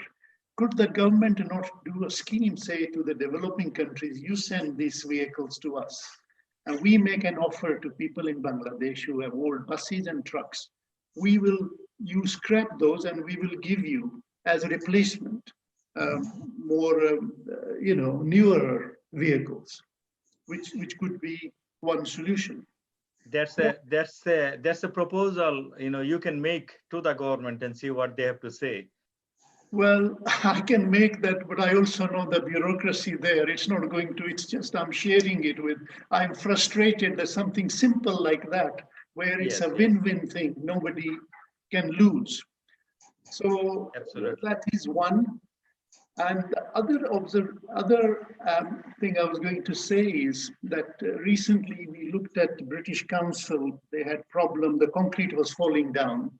The effect of pollution is not only in terms of human health and other things, but it's very damaging for infrastructure because the rate of carbonation is very high when the carbon dioxide is high in the air, combined with high temperature and humidity, that the rate of carbonation can be 10 times what you have in the USA. So this high pollution is very damaging also for infrastructure. And my question to you is, I'm conscious I would have loved more interaction, but how much is it to do with, I had heard that in Bangladesh we import diesel, which is has got 10 times the safe limit of sulfur that is allowed here in UK. Is that one of the bigger factors in this high pollution? Yes, it is a problem, but that wouldn't be directly a problem for particulate matters. For example, sulfur dioxide would be the problem, and sulfur dioxide has a bearing on the acid rain and many other parameters, because sulfur dioxide is also responsible for ozone, for example, and so that's a separate issue. But you are right, Bangladesh, in one of the recommendations, if you remember, I mentioned we need to increase the standard of the fuel that we use, because there is no standard for sulfur and in the crude oil that the Bangladesh use. So yes, there are a lot of deeper issues, of course. Yes. Thank you. Thank you, sir. Thank you. And I can't entertain any more questions because we're running short of time. Yes. So I invite the next speaker, Professor Kosturi Sinha Ghosh, who is assistant professor from Department of Social Work, Netaji Subhas Open University. So, ma'am, Professor Kosturi Sinha Ghosh, kindly join the meeting and speak. Professor Kosturi Sinha Ghosh, can you hear me? Madam, are you there? Okay. Madam is there. Yeah. Good afternoon. And I'm a little scared to present because, just after Sir, because it was such a nice presentation. So let me see and let me try how I, put together all my research work that I have been able to do.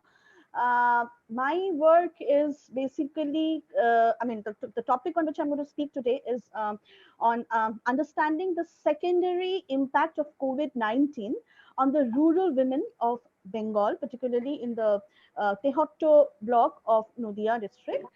And my work is basically a qualitative research. I have taken two cases from Tehotto block.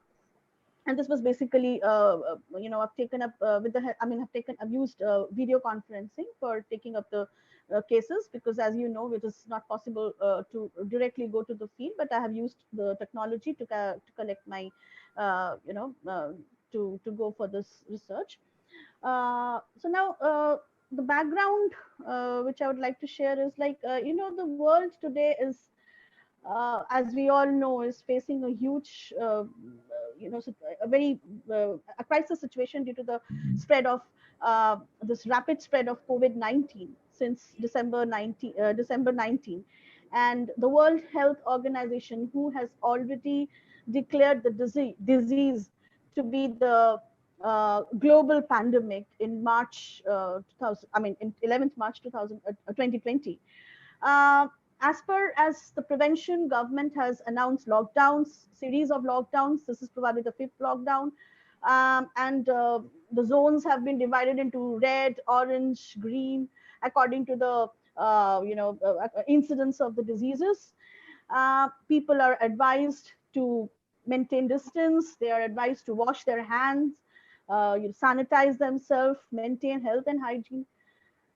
Now, my paper would like to look into the effect, the social impact, basically, of COVID-19 on the women folk of our rural communities, particularly, as I said, in Nadia district of Tehattu block of Nadia district, West Bengal.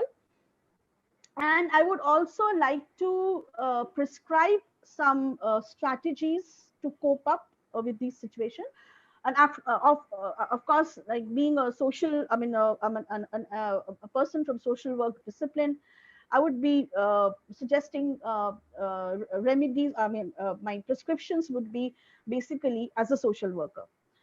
So my study would try to analyze the various ways through which women of our society, particularly, as I said, in the rural areas, are becoming easy victim of the secondary impact of the coronavirus, if not the coronavirus itself, but how they are being affected by the secondary impacts of the virus, COVID-19.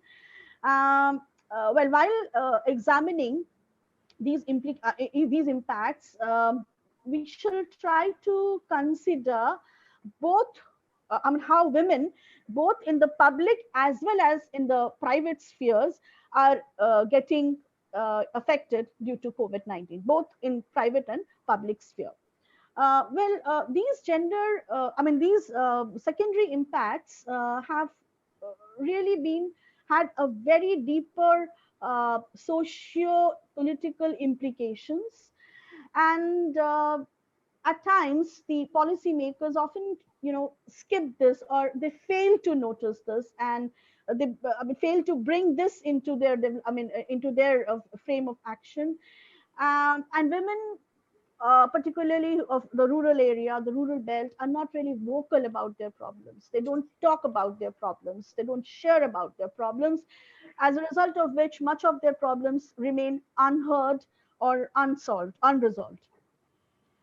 So, to begin with, let us first analyze the basic general a general outline, or let us give a general outline of the lifestyle of the rural Bengal, women of the rural Bengal, or as such of any rural areas. So she is the one who is basically not much into not much into some job, or she's not doing much of the job. Maybe she's going to the field with her husband, supporting her husband in the fields, or doing some contributing some maybe in some small scale industries or something like that. And she's confined within this four wall,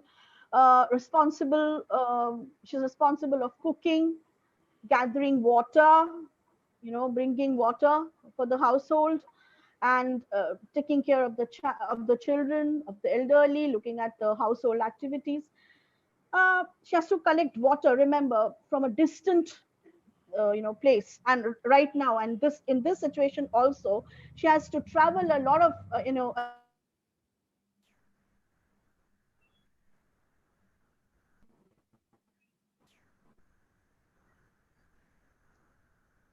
Sahili? Hello, ma'am. Can you hear me? I think there is a technical problem. Ma'am, yes, ma'am got disconnected suddenly. They are of the view that it's again connected. Out of the five main states of India who have contributed to about 46% of national's coronavirus case, one of them is Bengal. So the five being Uttar Pradesh, Maharashtra, Madhya Pradesh, Bengal, and of course Bengal is also one of the states which has high coronavirus cases.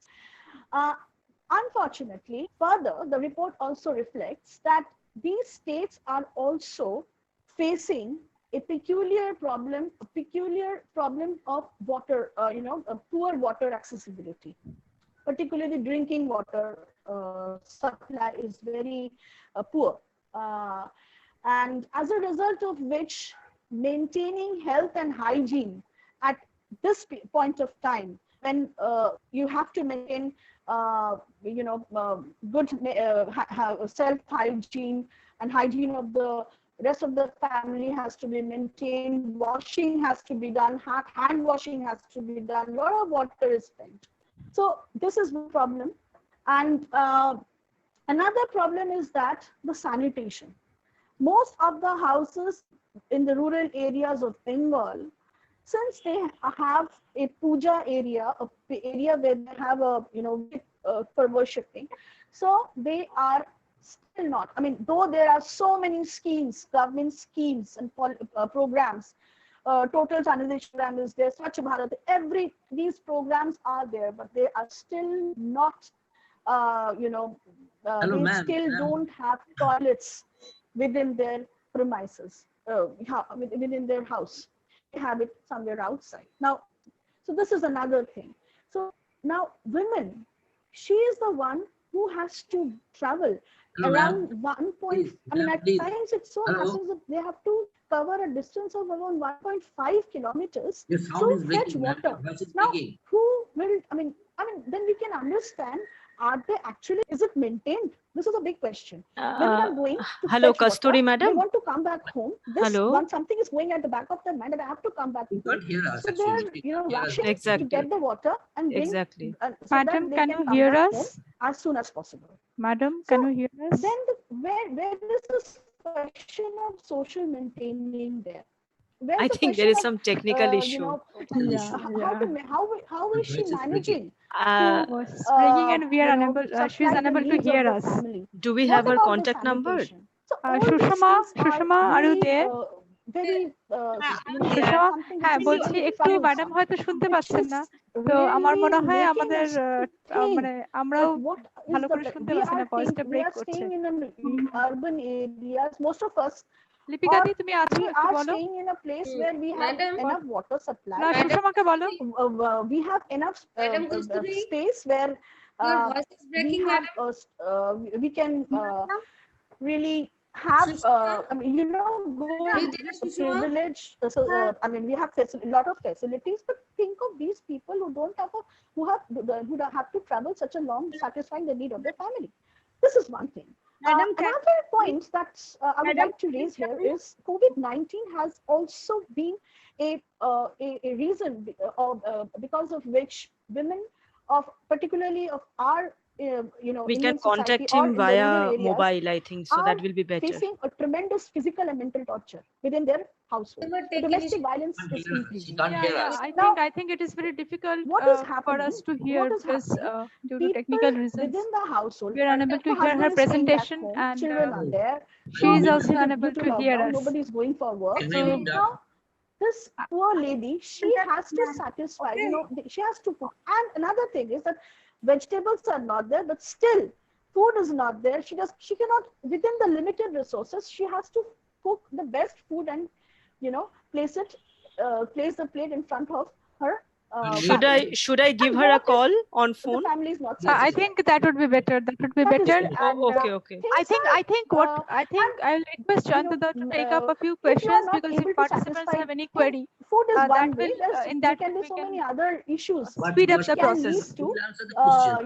Then I think we have to mute her. I think you have to mute madam. Some kind of something which she's not. I mean, that is something which is not acceptable. I'll give her a call. I'll give her a call. Poor lady, she is victimized. I'll give her a call. Can you hear me? So madam, now, what happens now? This domestic violence is one another case which is giving her a call. Lipika di, I'm giving her a call. She's undergoing a tremendous mental pressure. Now, the sexual and reproductive. Yes, I think she's muted, huh? Yes, she's muted and her phone is busy. Yeah. Okay, So, I think Shushama is talking. Okay. We are extremely sorry to interrupt her in this way. In this way, definitely. No, because he was not visible and not audible also. So it was not fruitful. I think there is any question, because we cannot entertain any question because ma'am is not with us in the platform. So I request the coordinators to proceed to the next session. That would be better, I think. Yes, because there's nobody to answer the questions. If anybody has any question, I'm very sorry for that, because ma'am is not in the platform.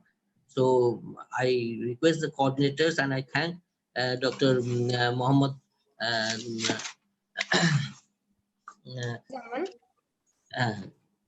Mohammed Khaliquzaman and both Professor Kasturi Sinha Ghosh for the beautiful presentation. And I thank all the participants once again, and I hand over to the coordinators for the next proceedings. Okay, it was really very unfortunate that we couldn't hear Madam Kasturi Sinha Ghosh properly. But we do have a suggestion. If she rejoins, then we will entertain after the next speaker. We will entertain. We will hear from her. We will entertain the question definitely after this. Yeah, during the valedictory session, we will definitely. Hello. So with this, Lipika, yes. Sushma, are you there? Okay. Ma'am. Go for I am there. Hello, ma'am. Yes. Can you hear me? Lipika, ma'am, can you hear me? Yeah. Yes, you are audible, madam. Yeah. Actually, if Kasturi madam is there, then I just want to make a point that madam, due to technical reasons, we initially we could hear you, but later on we couldn't hear you properly. So we actually it was a long break, I think. For 5 minutes we couldn't hear you properly also, but we will try to reconnect with you very soon. And there are questions, we will definitely entertain those questions during after a few minutes. But we have with us a very eminent speaker, Professor Tuhin Ghosh.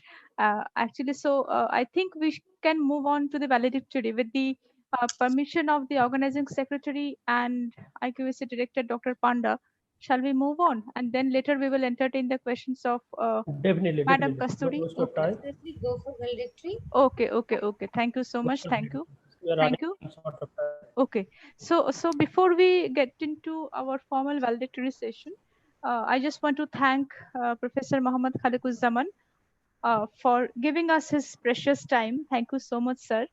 You have been with us in the early hour at your place, so thank you so much. I thank Dr. Kasturi madam again for her presentation, but I can just tell that it is pending. We will definitely entertain questions from the participants on your presentation. And I especially thank our chair, Dr. Jayanta Mukherjee. So he has managed the session very, very efficiently. Thank you so much. I thank Shushama also for being with us. And now, straightway before going to valedictory, I want to tell everyone that you can everyone can share the YouTube link with your friends and colleagues and students, because Dr. Tuhin Ghosh is a very eminent environmentalist, and he is currently the director of the School of Oceanographic Studies, Jadavpur University. He is with all of us, and he will be speaking on the topic impact of multiple disaster, COVID-19 and cyclone Amphoon on Indian Sundarban Delta. And I hand over now this session to Dr. Lipika Mondol. Madam, can you please kindly introduce Dr. Tuhin Ghosh and formally carry on the session? Thank you, Sritama. Dr. Ghosh, Tuhin Babu join করেছেন? হ্যাঁ, উনি join করেছেন। দাস, হ্যাঁ join করেছেন। উনি unmute করে আছেন। ঠিক আছে। Good afternoon, sir. Hello. I cannot hear actually. Good afternoon. Good afternoon. Good afternoon. I really extend a hearty welcome to our esteemed guest, Dr. Tuhin Ghosh, who spared time from his busiest schedule to grace our occasion, e-CoExist 2020. Here we have opportunity to hear, sir, your thoughts and thinkings. Dr. Professor Tuhin Ghosh is a professor and director of School of Oceanographic Studies, Jadavpur University, India. He has a more than 2 decades research experience in coastal geomorphology, disaster management, climate change impacts, adaptation strategies, and human migration.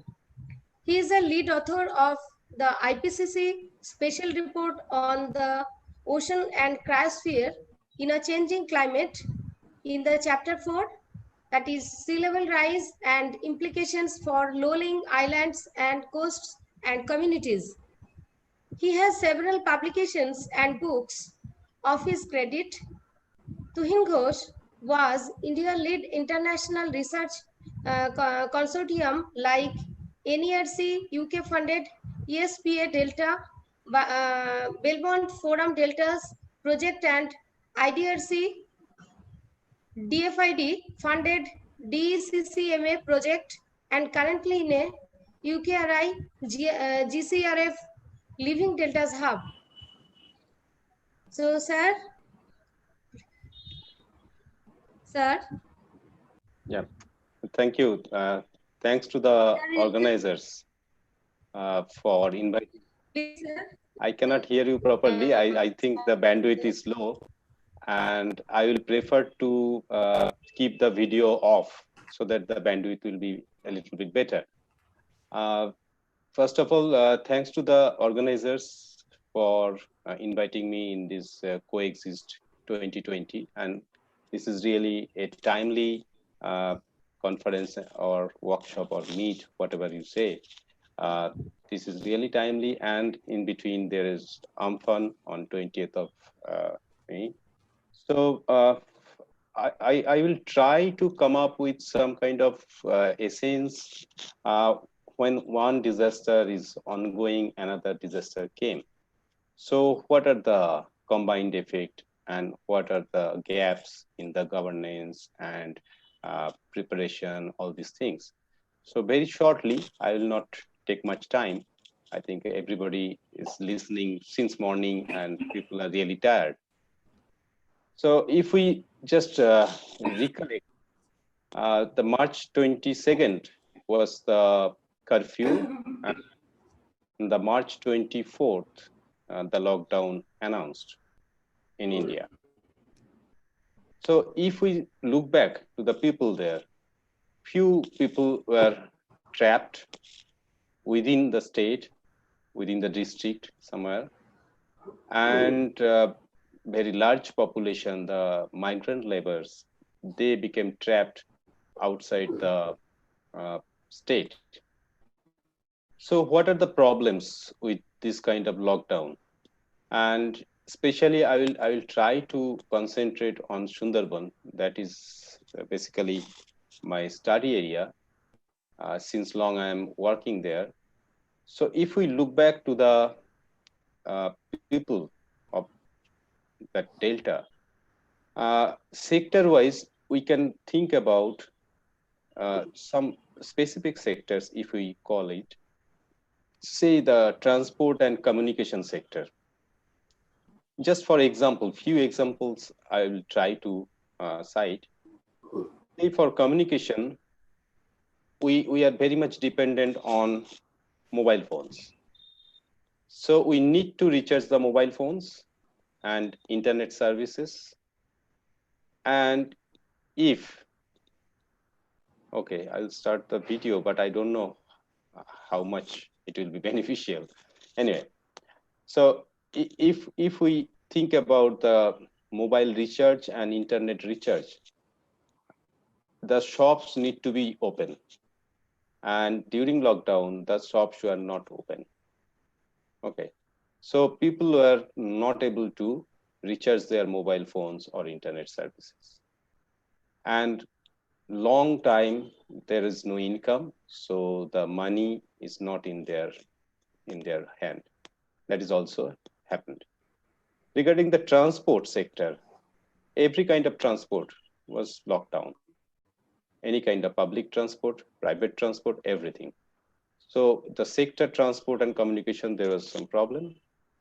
Markets, if we talk about markets, the markets were mostly uh, closed, the shops, big shops, except the grocery and other shops. And the markets were very much restricted initially. Afterwards, we have seen that there is no restriction. That's true. So there was some marketing chain or market supply chain disruption we have observed. And people were used to come to the market from distant places, could not really commute. So there was local people who were engaged in other occupation. They tried to come up with that kind of new occupation. So that happened also. If we look at the drinking water in the Delta especially, the drinking water supply was more or less okay. But as the people are always within their home, the consumption increased. So people has to go to the supply point very frequently. And there is a specific gender role is there, as Kosturi ma'am was trying to elaborate, that the women in the family, they were mostly going frequently to bring the drinking water. The education sector was totally shut down much before the lockdown. I think it's 10th of March or something like that. So the government decided to come up with some online classes. But if you think about even today's internet service, as we are experiencing, Kosturi ma'am could not finish her presentation. So if you think about that kind of internet service, is that possible, especially in the rural area, to attend the online classes? Even for the teachers to conduct the online classes, it's not possible. And some television channels, they started some kind of classes on screen, on the media. But when people are not having much money, they could not actually come up with that kind of recharge of their cable network. So it's happened. It happened, and also it happened that there is the possibility of digital disparity. So from our university, our vice chancellor, he requested to look after that kind of thing, whether there is any kind of digital disparity. So we from our department especially, we decided to deliver some kind of materials and assignments, not actually hosted any kind of online classes. So it happened.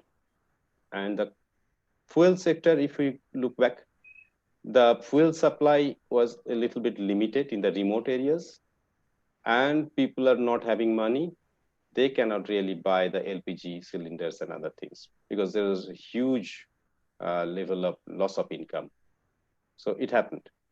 In the health sector, if you think about the transport and communication is not there, then the health emergencies or medical emergencies, it was disrupted really. So during emergency, the people could not move, they could not communicate. And also for the doctors and health support staffs, they could not move properly from their residence to their hospital or health center. So it happened. So there was some kind of disruption we found in the health sector also. And if we think about the local governance or the administration, in the rural areas, we found that the local panchayat elected body in the villages, they tried to aware people, they tried to restrict people, they tried to come up with some solutions in the market with some marking for social distancing, all these things. And there are a lot of police, at least in the beginning of the lockdown, they were trying to monitor the things. But all these disruptions actually impacted the livelihood of the people. If we go sector by sector, the agriculture sector, there was no such impact at that time. But whenever they were talking about the future impact, there is some possibility of market chains applying. So the marketing of their produce might be hampered and they will not get proper price of their produce. So it's happening actually. I was in Delta for twice during this lockdown and after Amphan especially. And tomorrow I will again visit the Delta for 5-6 days. So it's happening. They are not getting proper price for their produce in the agriculture sector, especially in the paddy. And the vegetables, they cannot really sell because they have to consume. And there is no market. And the market, the buyer is less. For the riverine fishing, the buyer is less. So the fishermen, they are actually going to the river very infrequently and coming up with some small catch because they cannot sell within that 3 hours. The market is being hosted in some remote areas or some playgrounds for social distancing. And they are not eager to catch much because there is no refrigeration system. So they have to catch small amount and sell it quickly within 3 hours. So it happened. And in the other sectors in the Delta, there are some specific things that honey collection and beekeeping and also crab collection, all these things. So this year, there was no permit given by the forest department to the honey collectors.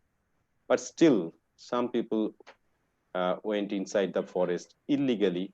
And so far, 3 persons killed by tiger. So as per I know, 2 persons from the Shancheli Island and 1 person from the Mollakali Island. And also in the crab collection, the export of crab is lucrative one, but the export stopped. So the grade crab, which is being sold earlier time 800 rupees per kg, is now only 100 rupees per kg. And there is a huge risk to collect crab inside the forest because of the tiger attack. So just on Saturday, there was one tiger attack from Kultuli area, 1 person killed by the tiger for crab collection. And if we think about the livestock and poultry, there is no such demand because the market actually shrink and there is no buyer so much. So the poultry and livestock producers are not in a good position. And the migrants, if we talk about them, the migrants who could come up, return in their residence before the lockdown or initial time of lockdown, they actually lost job and they are actually just trying to come up or live with their savings. And the migrants who are intended to go out, who were earlier came to their residence and reserved the train tickets for going to Bangalore or Maharashtra or somewhere there, they actually trapped here. So it happened. So the money circulation within the market, within the rural market, local market is very, very limited. And there is some fish farming, tourism as alternate livelihood we have seen in the Delta. And the fish farming stopped. The tourism, there is no transport, there was no communication, there was everything stopped. So tourism was not possible. But from yesterday, I think the tourism started as per the government order. But still, the tourism is not going to flourish because people are not ready to go in the Sundarban area, though people love to go because of that kind of contamination, fear of contamination and all these things. And even the local people, wherever there are some tourist resort, local people are resisting through the panchayat that no one should come to this tourist resorts because we are scared about the people from city. So it's happening, though tomorrow I will go and I don't know what kind of treatment I will get still. But last 2 times I stayed in the boat, so it was easier for me. Anyway, so that was the livelihood and the disruptions due to the COVID. And so there was some disaster as there was some disruption. So the normal livelihood was not there. And if we think about this kind of disruption in the rural and urban landscape, say we are in the city or big towns, what we were doing actually? We were trapped within 2 or 3 boxes and we could not really go out. So it happened to us and our mental health was going down day by day. But in the rural landscape, a lot of people, I used to communicate with the people there, they told me that they are quite okay because they can roam around, they can have fresh air, and they can interact with their neighbors and all other people in their hamlet. But in the urban landscape, we really cannot. Though there are some problem with maintaining all these things. Some of our friends, they did not maintain really. So there is some difference in the rural and urban landscape also. And then under this condition, Amphan came. And if you think in the April, at the end of April, 29th April, there was some warning that there is some low pressure formed that is called Amphan or Umphan, whatever. And it might landfall on 1st or 2nd of May. It did not happen actually. It stopped near Myanmar and it actually gained much more energy than that time of estimation. So what I am intended to say that we got a lot of time, not really 4 or 5 days warning as usual cyclone we get. We actually got at least 20 days warning. So then it stopped and then it came nearer to land. It actually went towards the western side. So that time people were thinking that it might landfall in the Tamil Nadu or the part of Odisha and Andhra Pradesh. And then it turned towards northern side and gained more and more energy. So finally, the landfall was on 20th. But if we think about the disaster, the Amphan disaster was mostly in the western sector of our delta. And in the western part or western bank of the river Hooghly, the lower course of Ganges, impacted more and more. But nobody is talking about the Purbo Medinipur district. We have prepared some inundation map and we found that severe inundation happened. Lots of embankments breached. But in the right bank or eastern bank of Hooghly River, it actually did not landfall in Sagar. So the landfall was near Namkhana Island, the place called as North Chandonpiri. It actually did the landfall. And that's why the Pathor Pratima area impacted much more. And if you compare the wind speed and the low tide condition, the embankment breaching was much less. So including the latter part of embankment breaching, consequent days, it was only around 70 kilometers. But if you compare with Ayla, it was more than 1,000 kilometers. In 2009, it happened because that time it was high tide condition. So there was immense water pressure on the embankments and the inundation was widespread. In this case, the inundation was in some pocket areas, but especially Pathor Pratima area impacted much. And in the northern part, Hingolganj, Minakha, Harwa, and Sandeshkhali 1 and 2, it was impacted much. And as our Bangladesh friends are there, I'm really a little bit surprised that in Bangladesh, at least 752, I got one UN report recently, 752 unions flooded from minor to major scale. So I'm a little bit surprised to see that. So I think we need to think about all this, the strength of the embankments there, because we know that in our Hingolganj area and Minaka, Sandeshkhali area, they are a little bit hinterland area.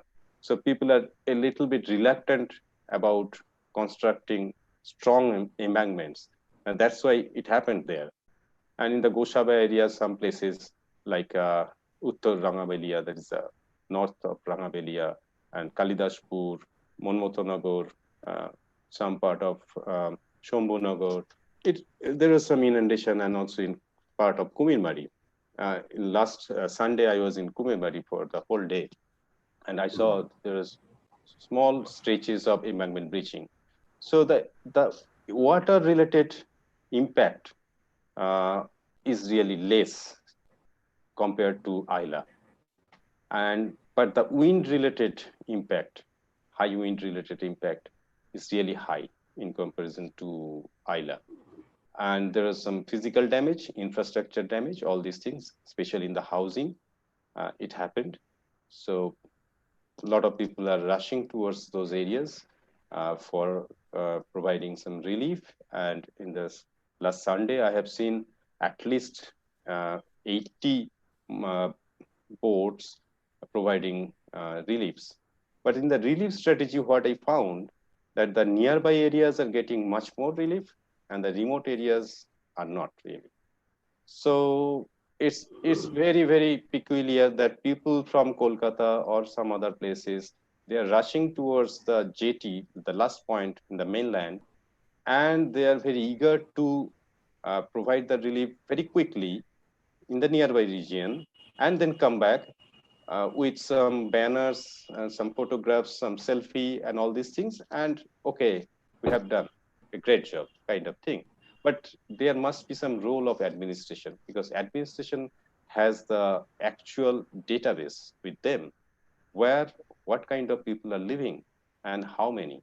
So if you think about the population and some parameters like Kacha house, road network, embankment breaching, all these parameters, you can easily indicate the people, or you can instruct the people, or you can manage the relief distribution properly. And you can say some groups that you should go to Kalidashpur, you should not repeat there. You should go to other places in Rangabelia, or someone should go in Kumirmari, because Kumirmari was initially not getting much relief. So we tried to convince people. Some friends of from Tata Steel organization in the Sunday, they provided huge relief in Kumirmari, and people are really happy now. So this kind of governance, this kind of things should be there. And what I intended to say that while this kind of disaster is going on, this COVID, another disaster is coming. The preparation, the planning should be at least 4 times more than the usual time. It should have been. But there is strong underestimation, because you think about the initial wind speed of Amphan. It was category 5. It was around 250. And what we experienced? 155 to 165 in the coastal area.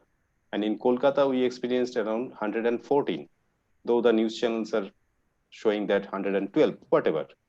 So it happened. So if 250 is the initial warning, what about our preparation? What about our management plan? And I became really surprised that in the disaster management, there are some terminologies, and no one, really no one, could utter those terminologies. If you think about that, we have opened one control room. There is no terminology in disaster management as control room. There is Emergency Operations Center, EOC. We are prepared, not prepared. We are prepared with Incident Response System, IRS. That is the terminology. And all the incident facilities, staging ground, all this staging area, these are the terminologies, but no one uttered. And we have not seen any disaster management authority person is talking to the media, because the disaster management authority, the Department of Disaster Management should be the nodal department. They have to coordinate all these things because they have the expertise in this field. And this disaster management department should come up with some R&D, and they have to tell the irrigation department that these are the areas of very, very weak embankments. You have to concentrate here. They have to tell the Department of Rural Development that these are the areas where people are living in the kacha house. You have to think about them. So all these things, they need to coordinate with the line departments, but there is lack of coordination, and nowhere I have seen any kind of bulletin. If you go to the website of the Disaster Management Department, that was in the 2019, some recruitment page was there. Nothing is there, but you go to the Odisha Disaster Management Department website, you will get, every day you will get something. Okay. And if you think about Odisha, when I was talking about Odisha, the super cyclone in 1999 was havoc. And their learning curve is going up and up. They learned a lot from that, and they actually could manage properly the Filene, Hudud, Foni, all these things. And one of my students is there with their department, and he's telling that there's a lot of activities going on every day. So if we cannot learn from the people properly, if we cannot follow the people, even our neighboring state, we are in the backward situation. So that is happening. And I will not really lengthen all these things. And one thing I should say, another thing, that whenever we are talking about multiple disasters, the one disaster is COVID. It's for last almost 3 months, lockdown situation. And the Amphan after 2.5 months, it happened. But you think about the media, the people, how they are actually looking at it. People were not thinking about any relief during COVID lockdown.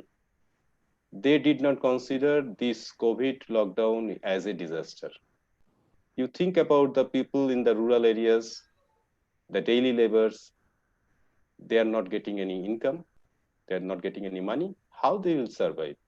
People did not think about them. But in the rural areas, there are some positives because they have some food grains in their house, or they can grow some vegetable in their homestead. And somehow, and in the pond, there is some fish, somehow they can survive. You think about the city laborers, how they will survive? They have to buy everything like us. So people did not think about any relief during lockdown to the poorer people.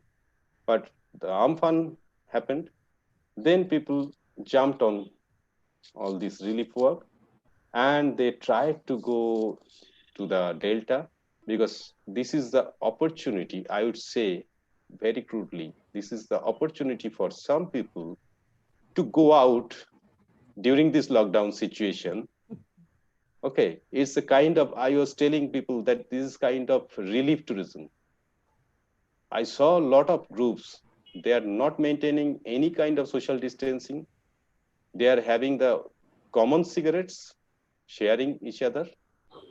Okay. And they are actually enjoying the relief operation. So the relief work is for 1 hour. And after that, they were enjoying near the river bank and other places for 3 hours, 4 hours with all sorts of amusements. And they are coming back. So is this kind of tourism is there. So I saw at least 60, 70% relief teams, they are doing the same thing, not really serious. So during Corona, during lockdown, there was no relief, but after Amphan, there is relief. And another thing I should mention, that we are talking much in the media, especially about the Kolkata, because Kolkata never experienced this kind of storm. 100 plus. Okay. And there was some disruption in Kolkata. But what kind of disruption? The trees were uprooted, the electric poles were uprooted, and there was some communication problem. But that was beneficial for us because that was the lockdown period. So there was less transport on the road, less people on the road. So it should not take 7 days, 8 days, 9 days to clear the things. You think about Maharashtra, how they manage the Nisarga. Okay, you just go to the website and you will see, and there are a lot of bulletins they have published, documented with the people, do's and don'ts, all these things. Okay, so it happened. It happened. There was some underestimation, and due to Corona, there was lack of preparation for Amphan. Due to Amphan, there is lack in the social distancing and restriction in Corona. Okay, so egg and chicken situation is going on. But everything is not good. You know very well, better than me, I think. But what I was intended to say that the media was talking about Kolkata, the disruption in Kolkata. Media was talking about the Sundarban area, and they are highlighting so many things, but it did not really happen. If I say that in the scale of ILA, it's around 30%. So the impact, okay, but people will not be very happy to hear all these things. But nobody is talking about the peri-urban areas. Nobody is talking about the Barakpur area. Nobody is talking about the Piali area, Canning area, all the peri-urban areas surrounding the city. Nobody is talking about. Either media is on the city or in the coast. In between areas are in dark. Anyway, so all these experiences I have tried to put together as a jigsaw puzzle things. I'm not very sure whether it actually provided you some information or not. But anyway, I'm again thankful to the organizers for inviting me in Coexist 2020. And thank you all for listening with your all patience at the end of the program. So thank you very much. Thank you, sir. Thank you very much for you were representing a real picture of this pandemic situation and the post-cyclonic situation also. We are very much thankful, sir. You were with us in our valedictory session. There are one question, not only question. We have with us Dr. Mohammad Khalekuzzaman from Lockhaven University, Pennsylvania. Sir. If sir is there, can we connect, sir? Can we connect, sir? Sir can ask directly. Sure, no problem. Sir is here. Professor Khalekuzzaman is here, so he can ask directly. Yes. No, I just put a comment there. I just mentioned that Dr. Ghosh, did a very good presentation in terms of laying out the facts on the ground reality. I was listening very carefully because it was like, he covered all aspects of life in Sundarbans and all this. So I just mentioned on my comments that since I'm also a coastal geologist like he is, and I have a lot of similar interest in terms of the Delta. So I do have, similar research interests. I was just saying that I would like to get connected to Dr. Ghosh sometime in the future. So that was my comment there. Thank you, sir. Thank you. Yeah. Thank you, sir. Sir, one thing, many more students are watching you in our YouTube channel. So they have question, sir, how Amphoon likely be different from Ayla or Fani and Bulbul? As we have seen that this disaster, Amphoon, is affecting many more areas along with the Ganga Delta. Sir. The difference initially is in the speed of the wind speed is there. So it's in different category basically. Finally, it came up around category 3 kind of cyclone, though it formed like category 5. But the Bulbul and Fani is a little bit different because it came oblique way. So it's not like north-south. Okay. So the impacting capability was within a specific zone. But in Isla, if you think about the track of Isla, it came from south and went up to the north, and it actually ended up in the foothill of Himalaya. So in Shillong, in our Darjeeling, North Bengal, it impacted. But in this case, it went a little bit oblique from northwest towards southwest to northeast, basically, a little bit oblique. And when it entered in Bangladesh, it actually lost all of its energy. It was only 30 to 35 kilometers per hour. So it depends actually. We cannot really differentiate the cyclones, but we can differentiate from their wind speed and especially the damaging capability and what we have observed after the cyclone happened, all these things. But the depression is there. And if you think about the zone of formation, if it is towards east, more east, it generally come towards our delta. But if it is a little bit westward, it generally go towards the Tamil Nadu, Andhra Pradesh, and Andhra Odisha border area, especially Gopalpur area. So it depends where it is the formation is being and how it is moving. And if you think about especially in the case of Amphan, it came towards land, and before landfall, it stopped, and it was oscillating east to west.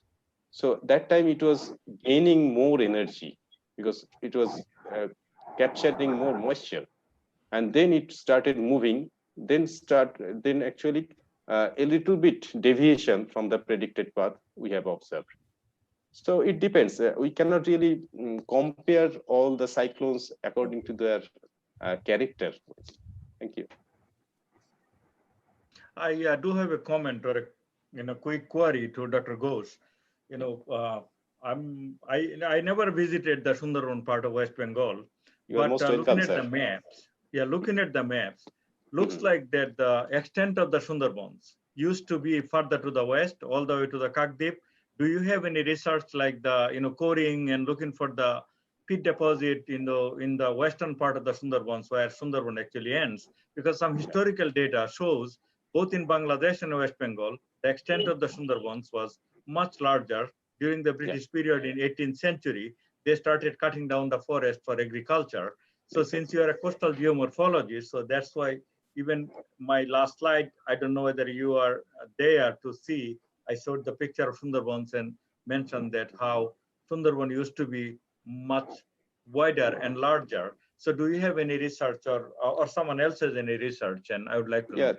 Yeah, there are a lot of research actually done by Argo Height and some people from UCL and other places. Also, I think you know very well Shahidul Islam is there. Yes. He has done some work also. So we have done some work, and what we found, we could not do very deep coring, but the shallow level coring we have done, and we got the peat layer, and which is actually matching with the Flandrian translation. So that is there, and at the upper part it's around 3,000 years old, and the lower part we could not reach, but in the middle part we could reach up to 11,000 to 12,000 before present. And otherwise, we have the ongoing project that is the Living Deltas Hub, funded by UKRI GCRF, and we felt that is the research gap especially in the western part. You are very correct. In the western part of Sundarban, so-called notified Sundarban, that is not Sundarban, there is no forest really. So we will come up with some coding, and we will try to correlate the things from the western to the eastern part of the Indian territory. Yes, So yes. I will update you whenever it will be. Yes, yes, that would be very good because I'm sure that you are familiar with BDP, Bangladesh Delta Plan Yes, 2100. yeah. And I have quite a bit of work in that area. And, outside of this talk, maybe we can exchange our views and Yeah. I opinions. think And, you know the ESPA Delta project and DECMA project carried Mhm. out in Bangladesh. And Yes. the ESPA Delta was specially for Bangladesh part. And I was the Indian lead from this part. And we worked in Bangladesh and we did a lot of field trips in Bangladesh territory. So we When have a did lot you of do that? friends What there. time? How long ago? It was around 2014 to 17. Okay. All right. So it was there. Thank you. Thank you, sir. Thank you, sir. Thank you, sir. Sir, there are my students wants to listen two words: the positive effect on environment, positive effect of COVID-19 on environment. Few words from you. Positive effect was Actually, we obviously are discussing many more things regarding the negative effects of COVID. Negative, really, that is true. But few studies, there were studies also it's regarding the positive effect of COVID-19 on environment. So the only positive thing I could find that the level of pollution was really reduced a lot.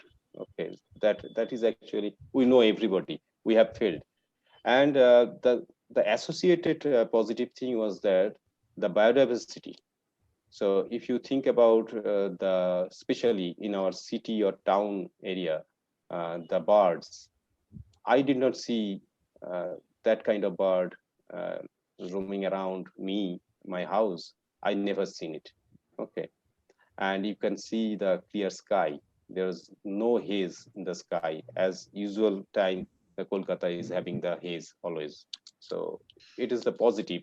And if you think about the positive in the, especially in Sundarban, I can tell you that the sighting of tiger was much more.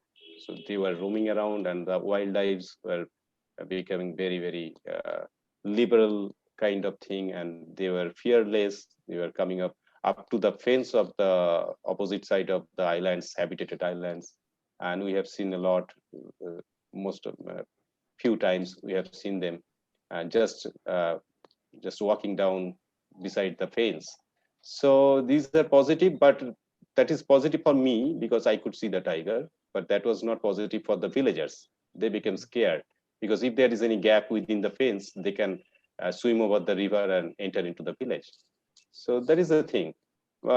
Otherwise, I think already after this kind of uh, what I say anti-lock one phase, we have again compensated environment properly. The pollution came back, and we have to cope up with the new normal, new pollution kind of thing, and we have to come up with some of the new things. It can happen. Uh, these are the only positives, I think. And another positive for the students, they need not to go to the class compulsorily. There is no attendance at this time. I think that is good for them. But they need to think about their future research or something like that. They could got some time, but the mobile was disrupted because everybody was on mobiles, the internet service. So that is another problem. The positive for the internet providers, the mobile operators. Really. Thank yes, you. sir. Sir, thank you, sir. Sir, there is another with your answer.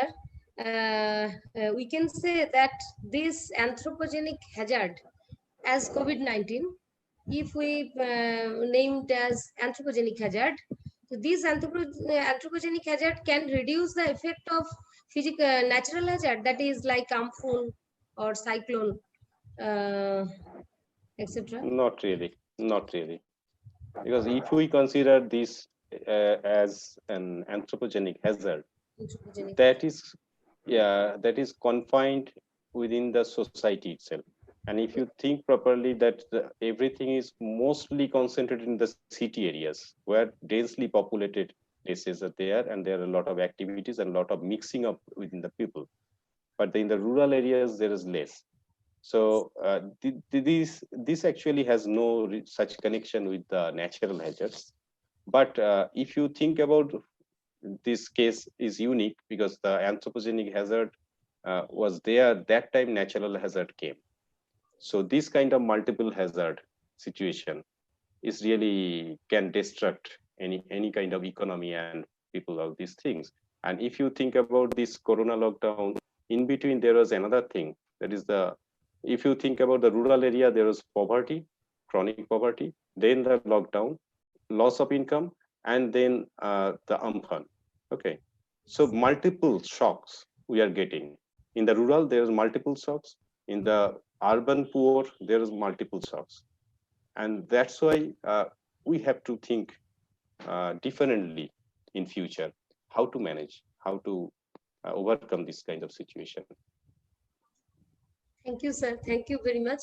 Sir, we have with us Dr. Shamir Datta from Bhavanipur, Vice Principal, Bhavanipur Tutorial College. Dr. Datta, Shamir Babu. Disconnect হয়ে গেছে সম্ভবত ওনার মনে কোনো question ছিল okay thank you sir অনেক কোয়েশ্চেনের answer আমরা পেলাম সুতমা Thank you so much. I mean, your talk was so inspiring. It was so factual, so crystal clear, and I therefore really appreciate the insight that you provided. So, if any of us have any questions, any of us? Mr. Khan, I think you have a query. Yeah. Please unmute yourself. You can raise your query. Kindly unmute yourself. First of all, I congratulate Dr. Tuhin Ghosh. It was an excellent presentation which dealt with the practical realities of life. I was, after Cyclone Sidr, I was involved in reconstruction of a village called in Baleshwar River. It was called Majarchar Island, where there were 140 people living, 140 families completely destroyed, and we rebuilt it. But now I have received pictures. It survived Cyclone Aila, but it did not completely survive Amphan. So my question is, we had made some interventions on this island which made sustainable existence possible, like raising the embankments, constructing a multi-purpose cyclone shelter, improving the sand filtration system for because the water is saline, they can't drink that water harvesting. With your very extensive knowledge of this area, presumably such interventions are being considered because cyclones are going to be part of our life. Is something like that happening as a result of government kind of policy interventions? Yeah, that's a real question actually. What I was trying to communicate that Odisha has learned a lot, and they are efficiently managing the things after the super cyclone. How? If we look back, they tried to focus on the mitigation and risk minimization. And again, they were very much eager to come up with some kind of preparedness. And again, the response at the time of the event. After the event is over, they were more intended towards the recovery, reconstruction part with some relief. Okay. So all these things are basically the management aspects. Some are long-term, some are short-term. And we need to know how to manage these things. We cannot really prevent cyclones. We need to live with the cyclones. But our optimum aim should be the minimization of the risk and the impact on the life, property, and natural environment. So the long-term planning is not existing. So if we do some kind of mitigation planning, we can produce some resilient community, which community can actually cope up with the situation. But it's not there. And communities mostly government dependent. If you think about the cloudburst in Mumbai, they came back within 3 days. But if you think about the Katrina in New Orleans, there was complete evacuation and all these things happened month after month because there was no community participation. But in Mumbai, they came back on the platform after 3 days. So if the community is more towards the government dependency and their resilience is very low, if there is no mitigation kind of attitude, then it will happen again and again. Okay, so we need to focus on the long-term mitigation plan, short-term response and preparedness, and again long-term risk minimization process to produce a resilient community, and then we can see the change, what is actually done. So that is the only answer I have at this moment. That is a very good answer. I think you are absolutely right. We will have to learn to live. In Bangladesh, for the Southwest area, World Bank made available $2 billion.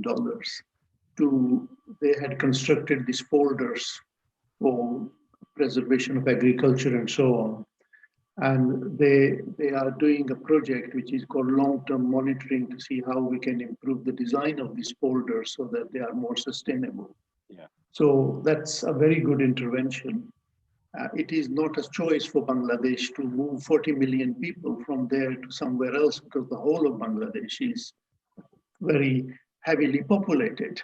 So one has to learn to live with the situation and the incidence of these cyclones. So yeah, I completely agree with what you said. Thank you. Thank you. Thank you. Thank you. Thank you, Professor Tuhin Ghosh. Thank you so much for your wonderful talk. And I thank Professor Khalekuzzaman and Mr. Aye Khan too for enriching this discussion. Thank you so much.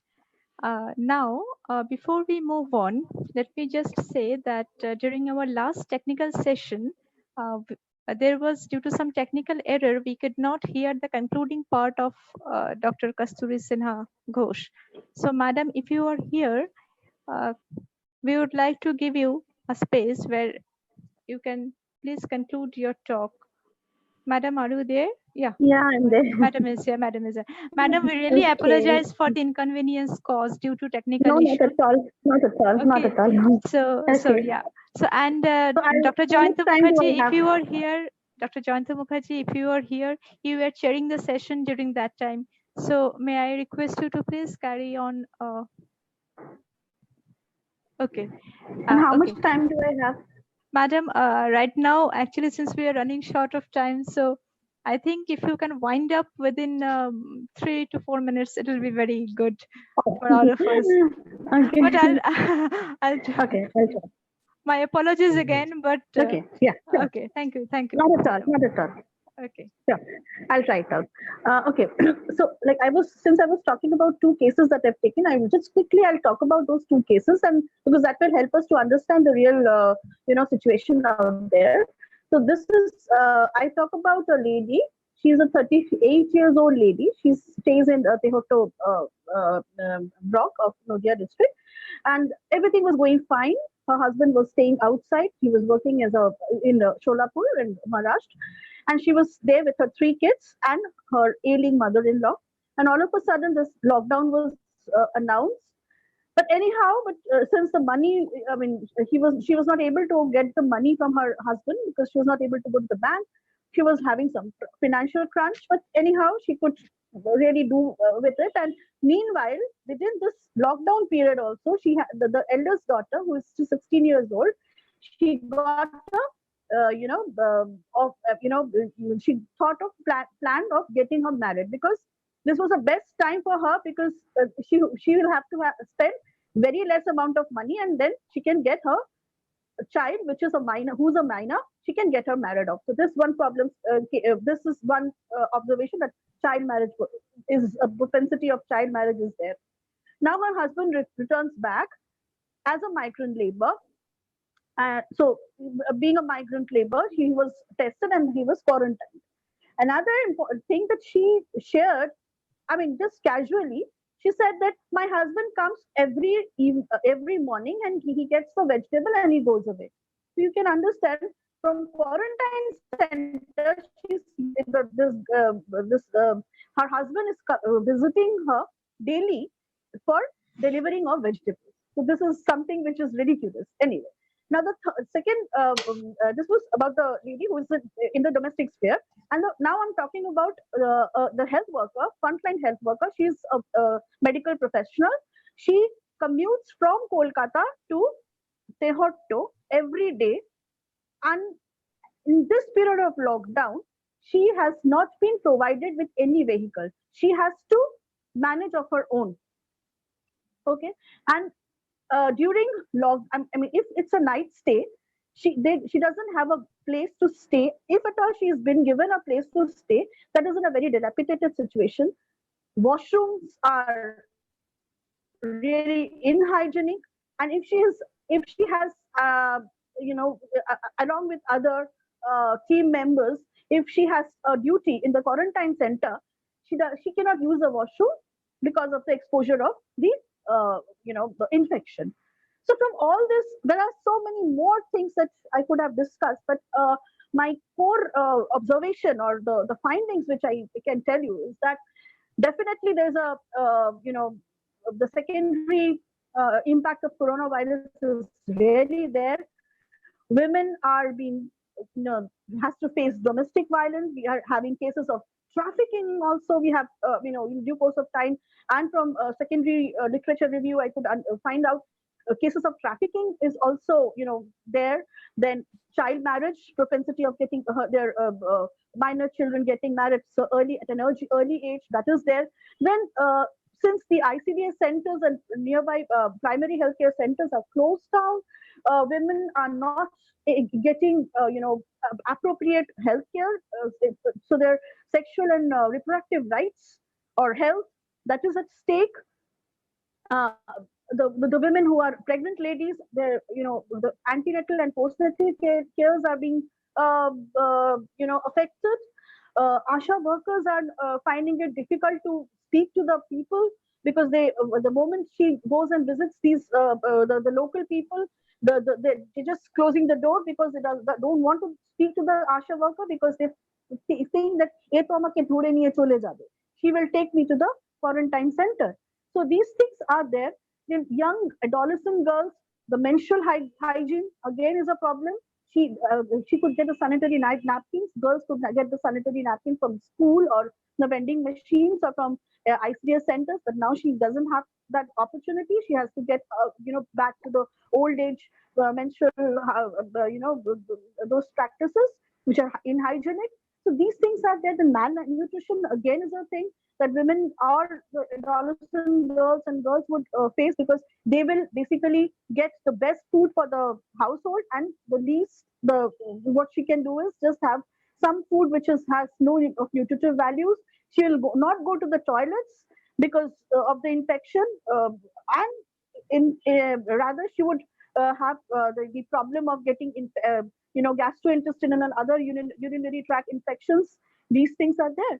So my recommendations in a very, another the health workers, from the health workers, which what we could understand is that now since the monsoons are coming, problem of dengue and would add up, water logging, that would create much more problem and leading to the hazardous situation, adding up to the coronavirus infection of course. Now my quick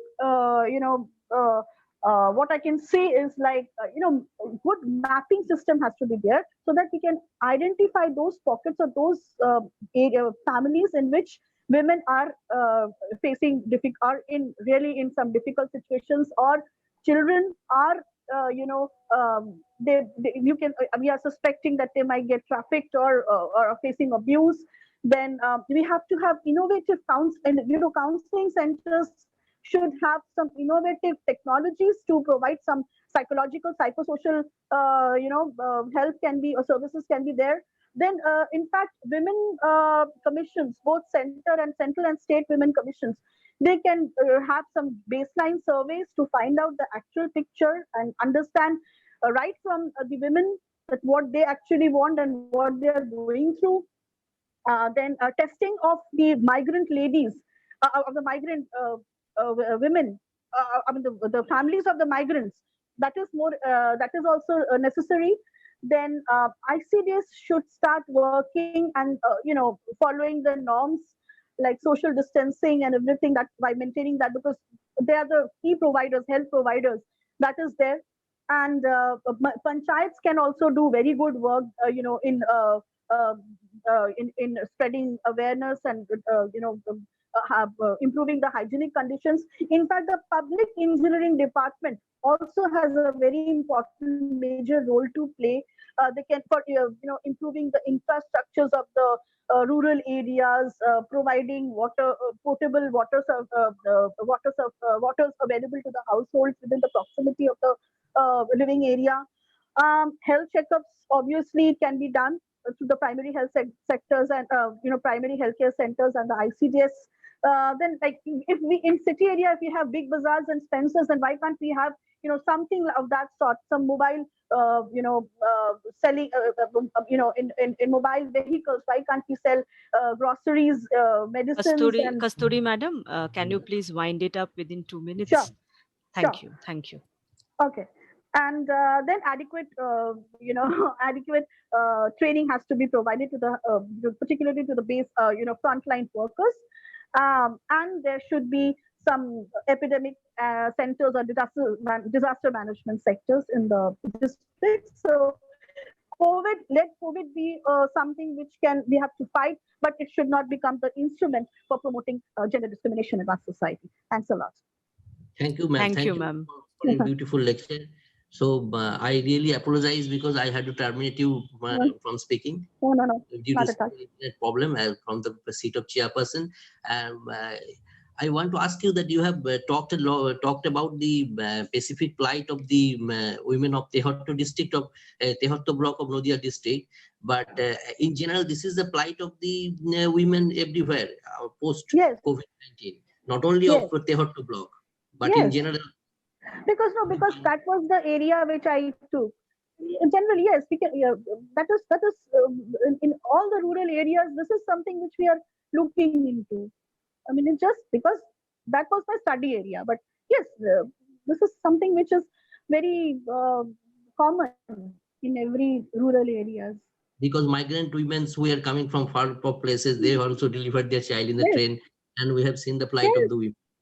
So this is a very natural, common plight of the women everywhere. Yes. If anybody has any other question, please, or I will wind up the session. Yes, sir. Please wind up this session. Yeah. Thank you, ma'am. And thank you for giving the opportunity for talking for the second time. Thank you, madam. No matter. We will invite you for your another webinar series. So. I think we will organize soon, and then we'll be able to hear you. Thank you so much. Yeah, I also invite you to our Netaji Subhashan University lectures and webinars when we'll have good time together. Thank you, madam. Thank you so much. Thank you. Jayanta, it over? Is it over? Okay. Thank you so much. I really thank Madam Kasturi Sinha Ghosh for her illuminating talk. Thank you so much. I also thank Dr. Jayanta Mukherjee, who was in chair, and he has managed the session very beautifully. Thank you, sir. Thank you so much. And during our valedictory, we had heard from Professor Tuhin Ghosh. So, sir, if you are here, I thank you again. And see, during these 2 days, we all the sessions were so much participative. All the sessions were so much enriching. So it enlightened us in many ways. It opened many new avenues and many new directions to think in many new ways. So I thank all our resource persons, and I do thank all the participants. So now, before we formally go to our valedictory or vote of thanks, I would like to request, we have with us Dr. Shreya Bhattacharya. Madam, we have with us Dr. Shreya Bhattacharya, who is currently an associate professor from the Department of English Studies, Central University of Jharkhand, Ranchi. Madam, can you please brief up your experience? I mean, how was it? We have received a lot from you in the 2 days. So I do not know how do you feel? So if you can please brief up how you felt and how were the 2 days? I think madam is disconnected now. No, madam. Ma'am is very much here. No, I'm here. It almost seems as if, and as Ashit said in the morning, that I'm part of the organizers, part of the organizing team, because these 2 days were really lovely. But more than that, when Lipika called me around 10 days back and said that she's planning something, and then we got into the nitty-gritties, and then we thought about it. She discussed it with all of you, and gradually the entire program of e-CoExist 2020 was conceptualized. I think it was very enriching, and I think the best part was that because it was multidisciplinary, so we could hear the viewpoints and perspectives of scholars and intellectuals from different disciplines, whether it be medicine or whether it be physics or whether it be oceanography or a wide variety, a wide spectrum. And another good part of it, the organizers were able to accommodate people from different places, from different countries, and it was good that there was so much representation from Bangladesh and from different parts of our own country too. And there were students, there were research scholars, there were faculty members, people from the industry, people from academic administration, people from medicine, people from different disciplines. And I think overall, all of us had to kind of leave our comfort zones and speak about issues which really bothered us, about which we really care.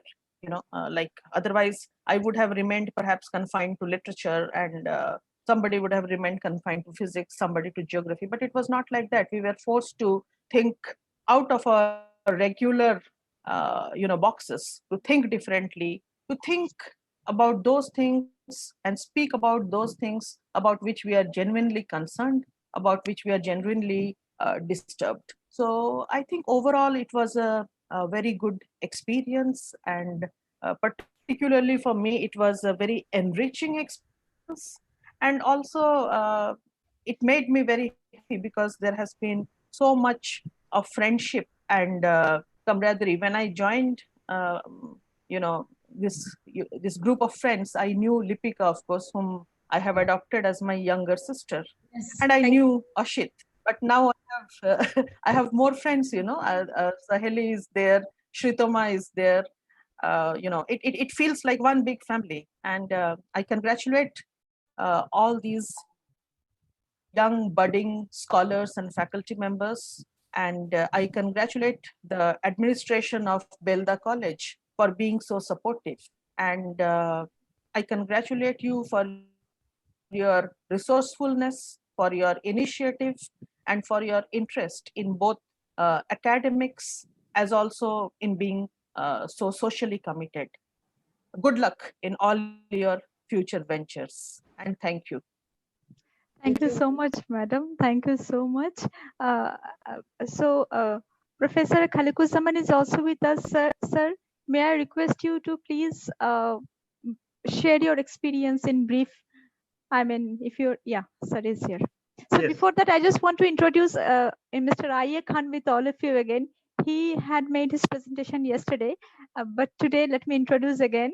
Mr. IQAC Khan is the Managing Director of Medway Consultancy Services, United Kingdom, London. And he is again here today, sir. We are very happy to have you during our valedictory session. Thank you so much, sir. So before we hear from you, I would request Professor Khalekuzzaman to please share your experience. Thank you, Absolutely. Sir. Thank you very much. I will just echo the sentiment of Shreya Madam. I did not know many people, all of you within the last few days through the communication. I got to know, Sritoma Soheli and obviously Lipika Mondol and Oshit Pandey, and I even had an opportunity to hear out the principal, the Manavendra. Mondal. His last name Mondal, Manavendra Mondal, and everyone else. So, talking about the positivity of COVID, yes, we have to look for positive experience out of any challenges that we face in life, and COVID just one of those experiences that threw us all in this mess. Looking at this as a half full versus half empty glass, COVID gave us the opportunity to reevaluate ourselves, to reflect on our activities as a human, as a society. So COVID gave us this opportunity to connect with you, the Belda College, which probably I wouldn't have otherwise. And this experience that I have to getting to know so many beautiful and nice people and the good organizers and scholars, that's definitely uplifting. And this is one of the positive outcome of the COVID. So COVID gave this opportunity. Belda College organized this coexist, e-coexist, and I mentioned in one of the emails that I sent to Sritoma Madam that e-coexist is a beautiful name because if you connect those two words, eco first and then exist, so we need to really coexist with the ecosystem. Sir, I interrupt here. This name was suggested by Dr. Lipika Mondal. So on the credit kudos goes to to Lipika her. Mondal. Definitely. Kudos to Lipika Mondal. I mentioned it specifically in my email that eco exist. If you take the eco as one word and exist is the second word, then it becomes a beautiful theme of the conference. That we definitely need a change in our paradigm. Definitely need to. There was a, I think, is Sritoma Madam from philosophy department or someone? Yes. I don't. Yes, sir. Yes, sir. I don't know all the details, but philosophy of life is such that there is a branch in philosophy called deep ecology. Deep ecology is looking into the ecosystem, into the planet in a deeper way, in a more grandiose way, that how we human shouldn't be the dominating species on this planet. We are just one of the 8.7 million species, and we should have respect for all the species that we have, flora and fauna. So that attitude is called the deep ecology. Deep ecology is taught in many philosophy departments. Like in Jahangirnagar University in Dhaka, they have a course called deep ecology. I'm just mentioning in the sense that this eco-exist is along those lines, that we need to really exist with ecosystems, not as a dominating species. Yes, I'm a geologist, so I try to look at a broader picture. As you know, that dinosaurs used to be the dominating species on the planet. They lasted for 100 million years. We as human species, yes, we are dominating. We are, very intelligent species, but we have been here on this planet only for a couple of million years. As organized society, actually, we have been here only for a few thousand years.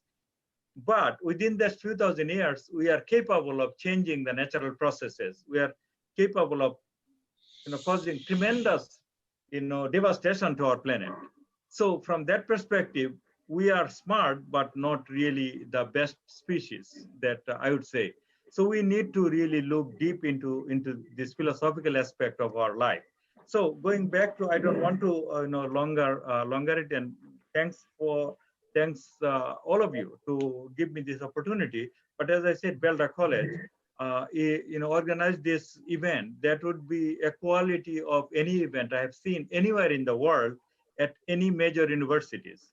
So that is a positive outcome of this COVID, that due to the COVID, all of us are kind of available and we can participate in this eco conference which, as I said, in my mind, it is just as good as any conference that I've attended in major universities in the world. And I had the opportunity to do that over the last 22 years that I teach at a US university. So thank you again. And I hope this is just the beginning. And I also take up the invitation of Dr. Manavendra Mondal that if we ever come to Kolkata area, then we definitely will let you know, and probably we'll have opportunity to visit your beautiful campus.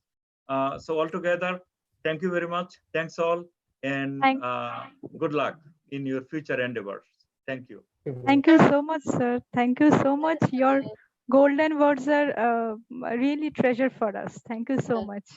Sridhama, actually, yes. e-CoExist. E for E is indicating in both way. That is, one is electronically, because our platform is electronic, and E is used as E is indicating environmental. Yes. So there are two dimensions. So it caught my eyes. That's what I mentioned. That caught my eyes, and I thought it was a very catchy phrase. Yes. Yes. Title. Thank you so much, sir. We have with us Mr. IQAC Khan. Sir, can you please say a few words? I mean, in very brief.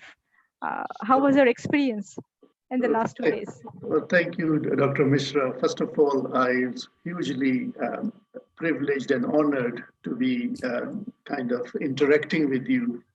I was not very sure when Shushma approached me. I said, I'm a simple engineer, and you are kind of eminent in your field, all of you.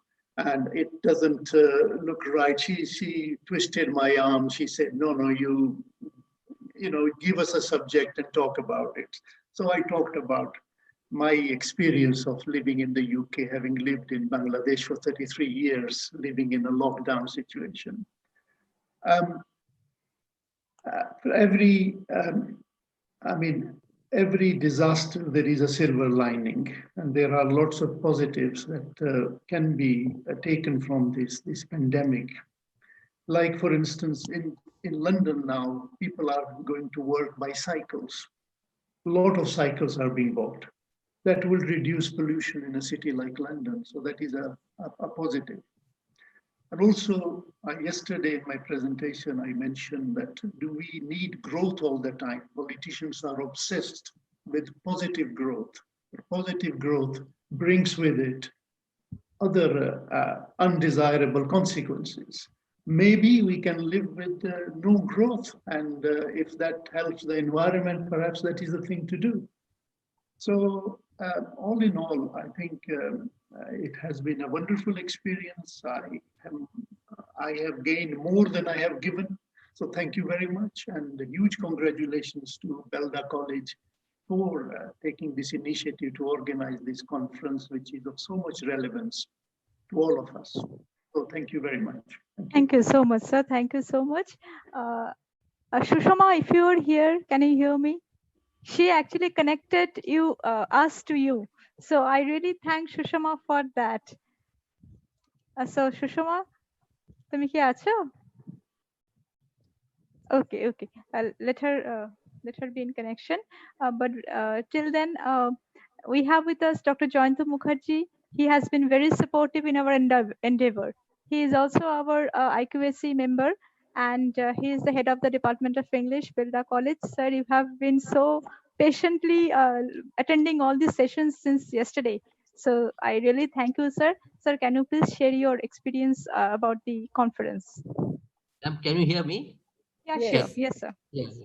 So I was first and foremost, I want to tell that I am really amazed to see the energy and the bonhomie of the speakers, participants, audience, and organizing team. Even being the part of the organizing team, I have learned a lot, and primarily I was a little uncomfortable because being new to this webinar, but slowly I became comfortable.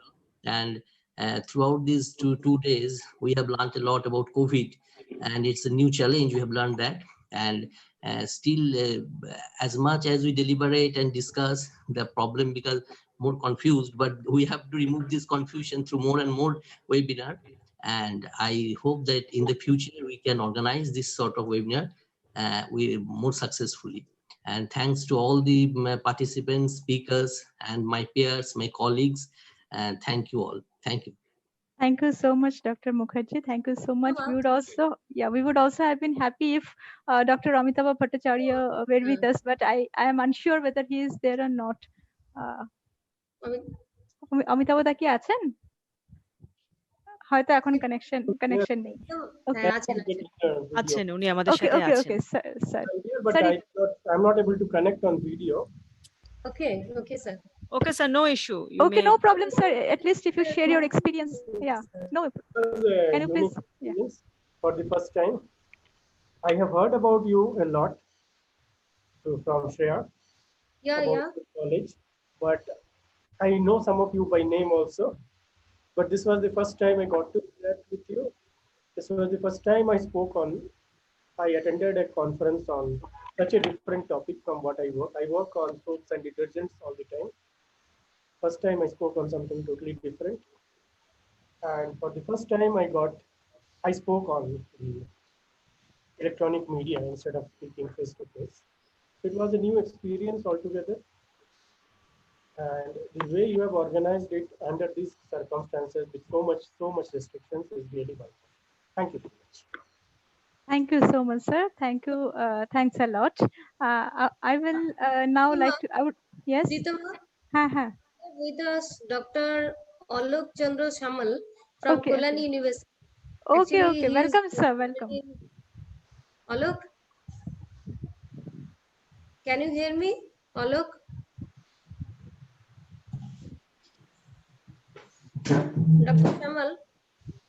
Dr. Shamal, can you hear us? No, unmute হয়ে আছে. আচ্ছা, আপনি একটু unmute করবেন তো নিজেকে. Yeah, can you please unmute yourself? Okay, yeah, yeah. Thank you. I think he is a very famous environmentalist because he have many more research work on different field in environment, in different fields of environment. So Alok, say something. Sir শুনতে পাচ্ছেন? হ্যাঁ দুটো কথা একটু বলুন sir. হ্যাঁ. Thank you to all and thank you to especially Lipika. And Lipika yesterday sent me the link. I previously discussed about the international arrange international seminar, and he also invited me, but due to my previous schedule, I am unable to attend in this seminar.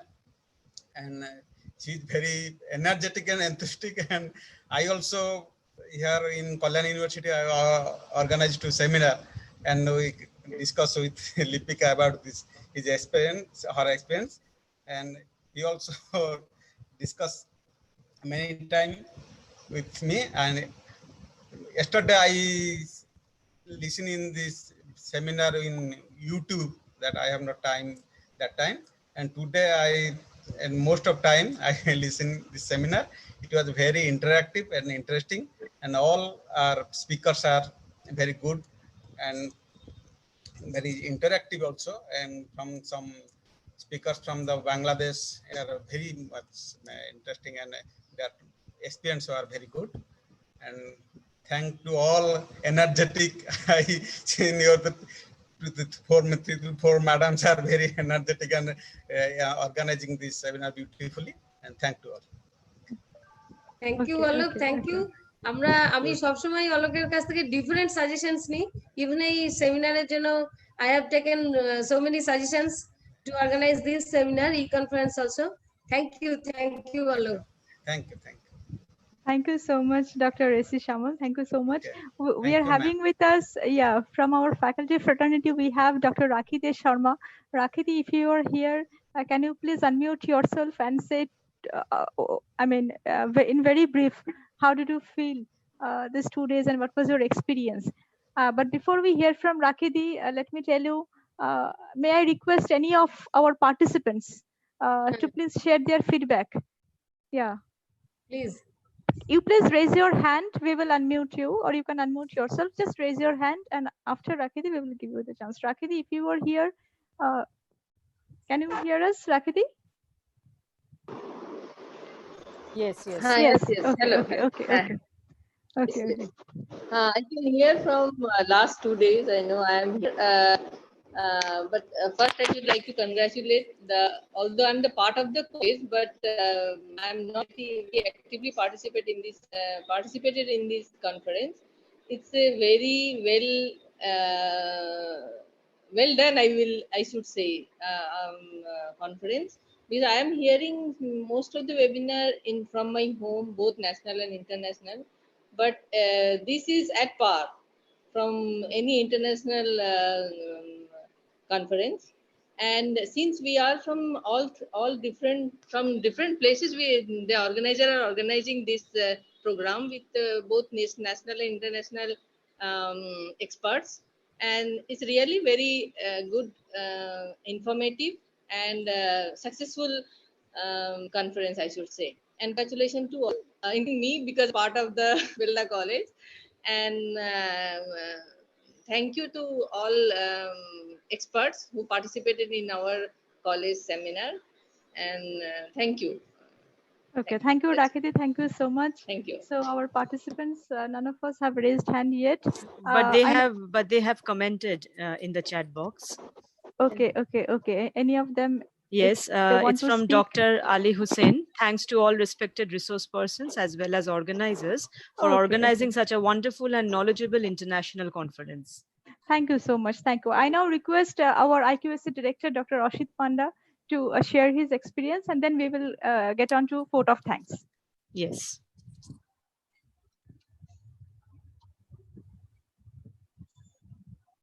Indeed, it was very wonderful experience which we passed through in the last 2 days. We are privileged to have among us academicians, distinguished academicians, doctors, distinguished doctor, distinguished engineer, and professionals from various fields. And all of us felt certainly enriched during the interactive discussions which took place in these 2 days. And we developed new relationships with so many distinguished faculty members and professionals from different fields. It was really a memorable experience for all of us. I personally thank all the resource persons who are from different countries, from Bangladesh, from India, from UK, Mr. IQAC, Mr. Mohammad Khalid, Dr. Seya Bhattacharya, Dr. Amitava Bhattacharya, and Dr. Tuhin Ghosh, who made a very beautiful presentation today in the afternoon, and all other resource persons who were with us yesterday. I also personally thank all the participants, all the attendees who have been very much patient with us and attended the seminar for almost more than 14 hours. The seminar took the time of more than 14 hours. It continued for 14 hours, and they have been very much patient with us. They have attended the seminar throughout, and they have been interactive. All of us certainly have enjoyed the interactive sessions, and I personally thank the program coordinator, Dr. Sridhar Mishra, who has beautifully coordinated the entire program, and co-coordinator, Dr. Sohali Choudhury. I personally thank Banking Secretary, Dr. Deepika Mandal, who has organized beautifully this e-conference, e-CoExist 2020, and invited so many distinguished faculty members and distinguished speakers from different spheres. Thus, as the seminar is multidisciplinary, all of us have been very much enriched, and as Shadi told us that we had to leave our comfort zone, and we had a lot from other sides, and we are passing through such a difficult time that all of us were compelled to deal with things which we never thought of dealing with. As we find that people of Sanskrit literature are also dealing with COVID-19, people from literature subjects also are presenting papers on COVID-19.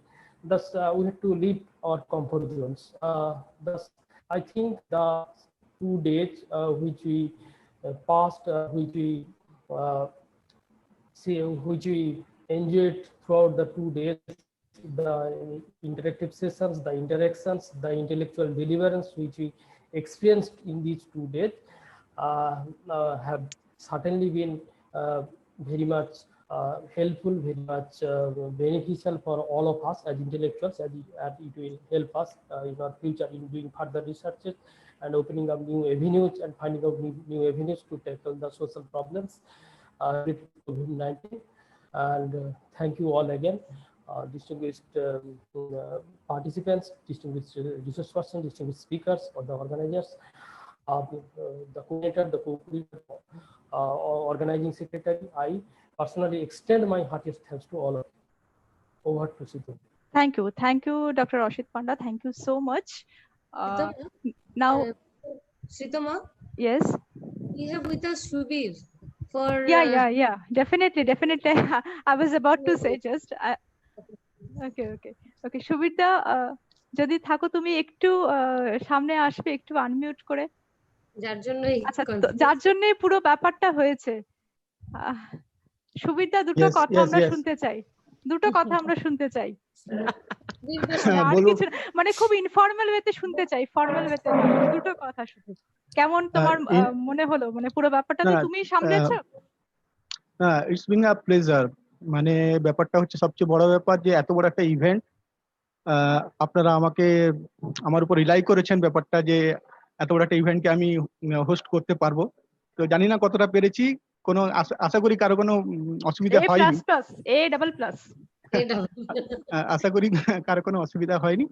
তো ভবিষ্যতে অবশ্যই এভাবে কোনো opportunity পেলে আবার host করতে আমি রাজি আছি। Thank you so much. Thank you, Shubita. Thank you so much. Thank you. Okay, now before I formally ask Lipika Di to deliver her vote of thanks, I want to thank Dr. Lipika Mondol for her extensive support that she has provided. So thank you, madam. Thank you so much. Now I would request you to please formally declare the vote of thanks and then close the meeting. Thank you, Sritama. Actually, today we have ended our journey of e-CoExist 2020. But I think this is not the end of our journey. e-CoExist 2020. E for electronically, E for environmentally, ecologically, and also geographically. We are coexisting with our two countries, that is India and Bangladesh. We are coexisting with India and Bangladesh. So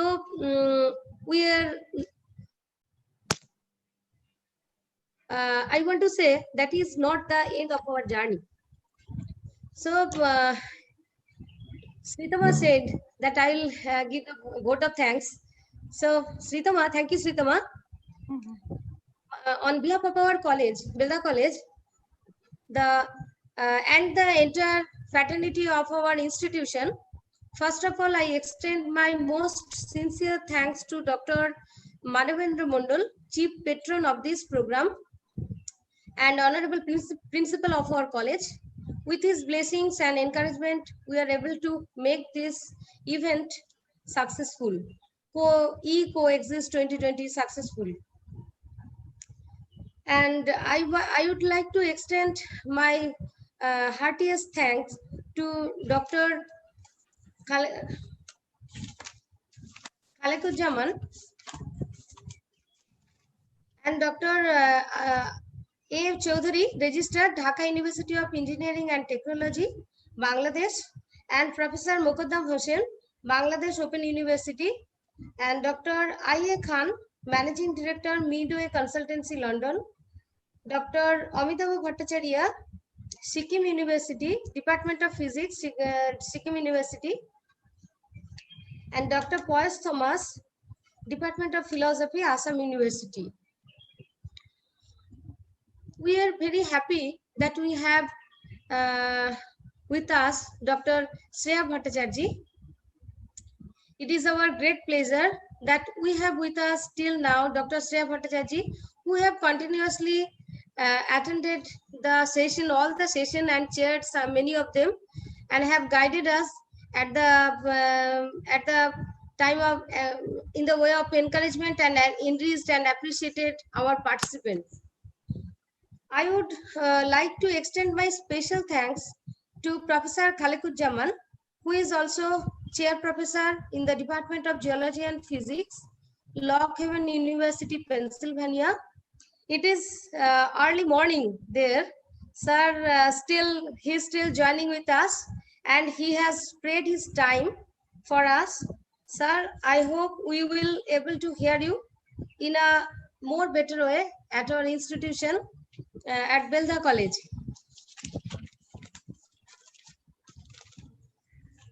I also wish to express my gratitude to Professor Hossein, Provisional Bangladesh Open University, for extending his hand for collaboration with Belda College. That I would like to extend my special thanks to him for new dimensions of education. And I would like to extend my thanks to Professor A. Chaudhary for his thought-provoking keynote address. I would like to extend my thanks to Ms. Sushma Mukherjee. I would like to extend my thanks, special thanks to Sushma Mukherjee for her continuous cooperation in various ways to organize this Indo-Bangladesh venture, that is e-CoExist 2020.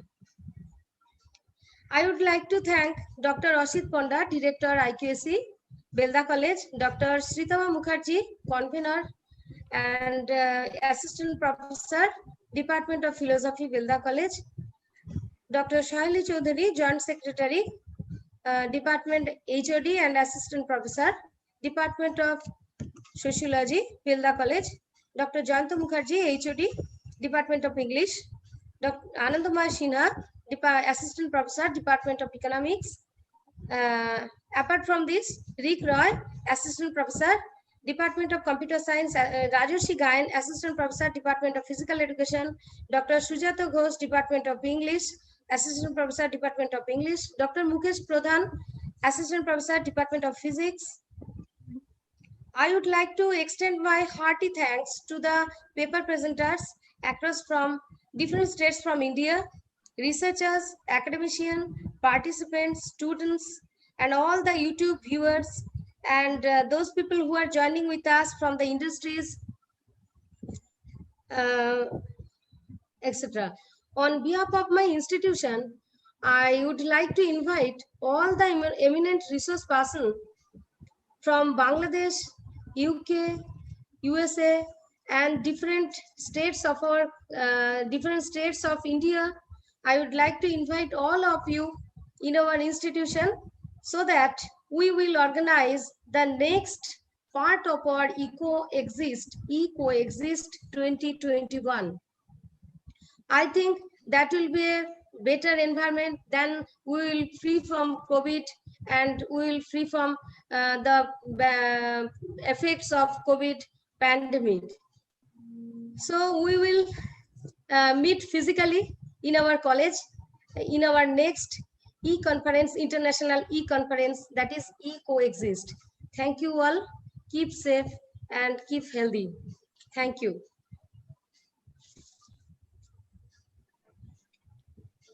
So with this we formally close the today conference. Yes, and Shritamadi, please kindly mention that we are going to post the feedback link in the WhatsApp group. Okay, dear participants, we are going to post the feedback link in the WhatsApp group e-CoExist 2020, and the link will be active for 1 hour. We will be posting the link within 30 minutes, and from that time, after posting it, the link will be active for 1 hour. Kindly give in your feedbacks so that it will be easier for us to provide the certificates to you. Thank you so much. Thank you. Thank you. Thank you.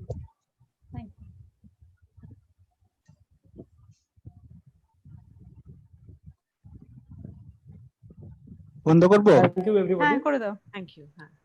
Subir অনেক ধন্যবাদ। Thank you সবাইকে। হ্যাঁ হ্যাঁ, thank you sir, thank you. Suvendu ধন্যবাদ।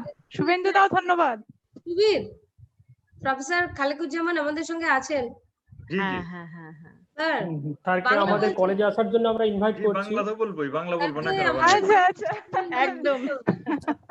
শ্রেয়াদি আছেন, শ্রেয়াদি, Amitabh sir, IA খান, আমাদের সঙ্গে যারা যারা রিসোর্স পার্সন আছেন এবং আমাদের যারা participants, all participants, you are cordially invited at our institution after COVID pandemic period, I think. ধন্যবাদ স্যার, দেখা হয়ে যাবে, দেখা হবে। হ্যাঁ স্যার, অনেক অনেক ধন্যবাদ। একদম, কিন্তু সুষমাকে পাওয়া গেল না এখনো। সুষমাকে লাস্ট মোমেন্টে ও ডিসকানেক্ট হয়ে গেল, আমি ট্রাই করছিলাম। স্যার সাবধানে থাকবেন, ভালো থাকবেন। হ্যাঁ, সবাই আপনারা সবাই ভালো সাবধানে থাকবেন। থাকবেন, একদম ভালো লাগলো সবার সঙ্গে পরিচিত হয়ে, এটাই হচ্ছে বড় পাওনা আমার কাছে মনে হয়। কনফারেন্স তো অনেক হয়, অনেক কনফারেন্সে যায় জীবনে, আপনাদের সবার সাথে পরিচিত হয়ে খুবই ভালো লাগলো, আন্তরিক আপনারা, নিশ্চয়ই দেখা হবে। নিশ্চয়ই।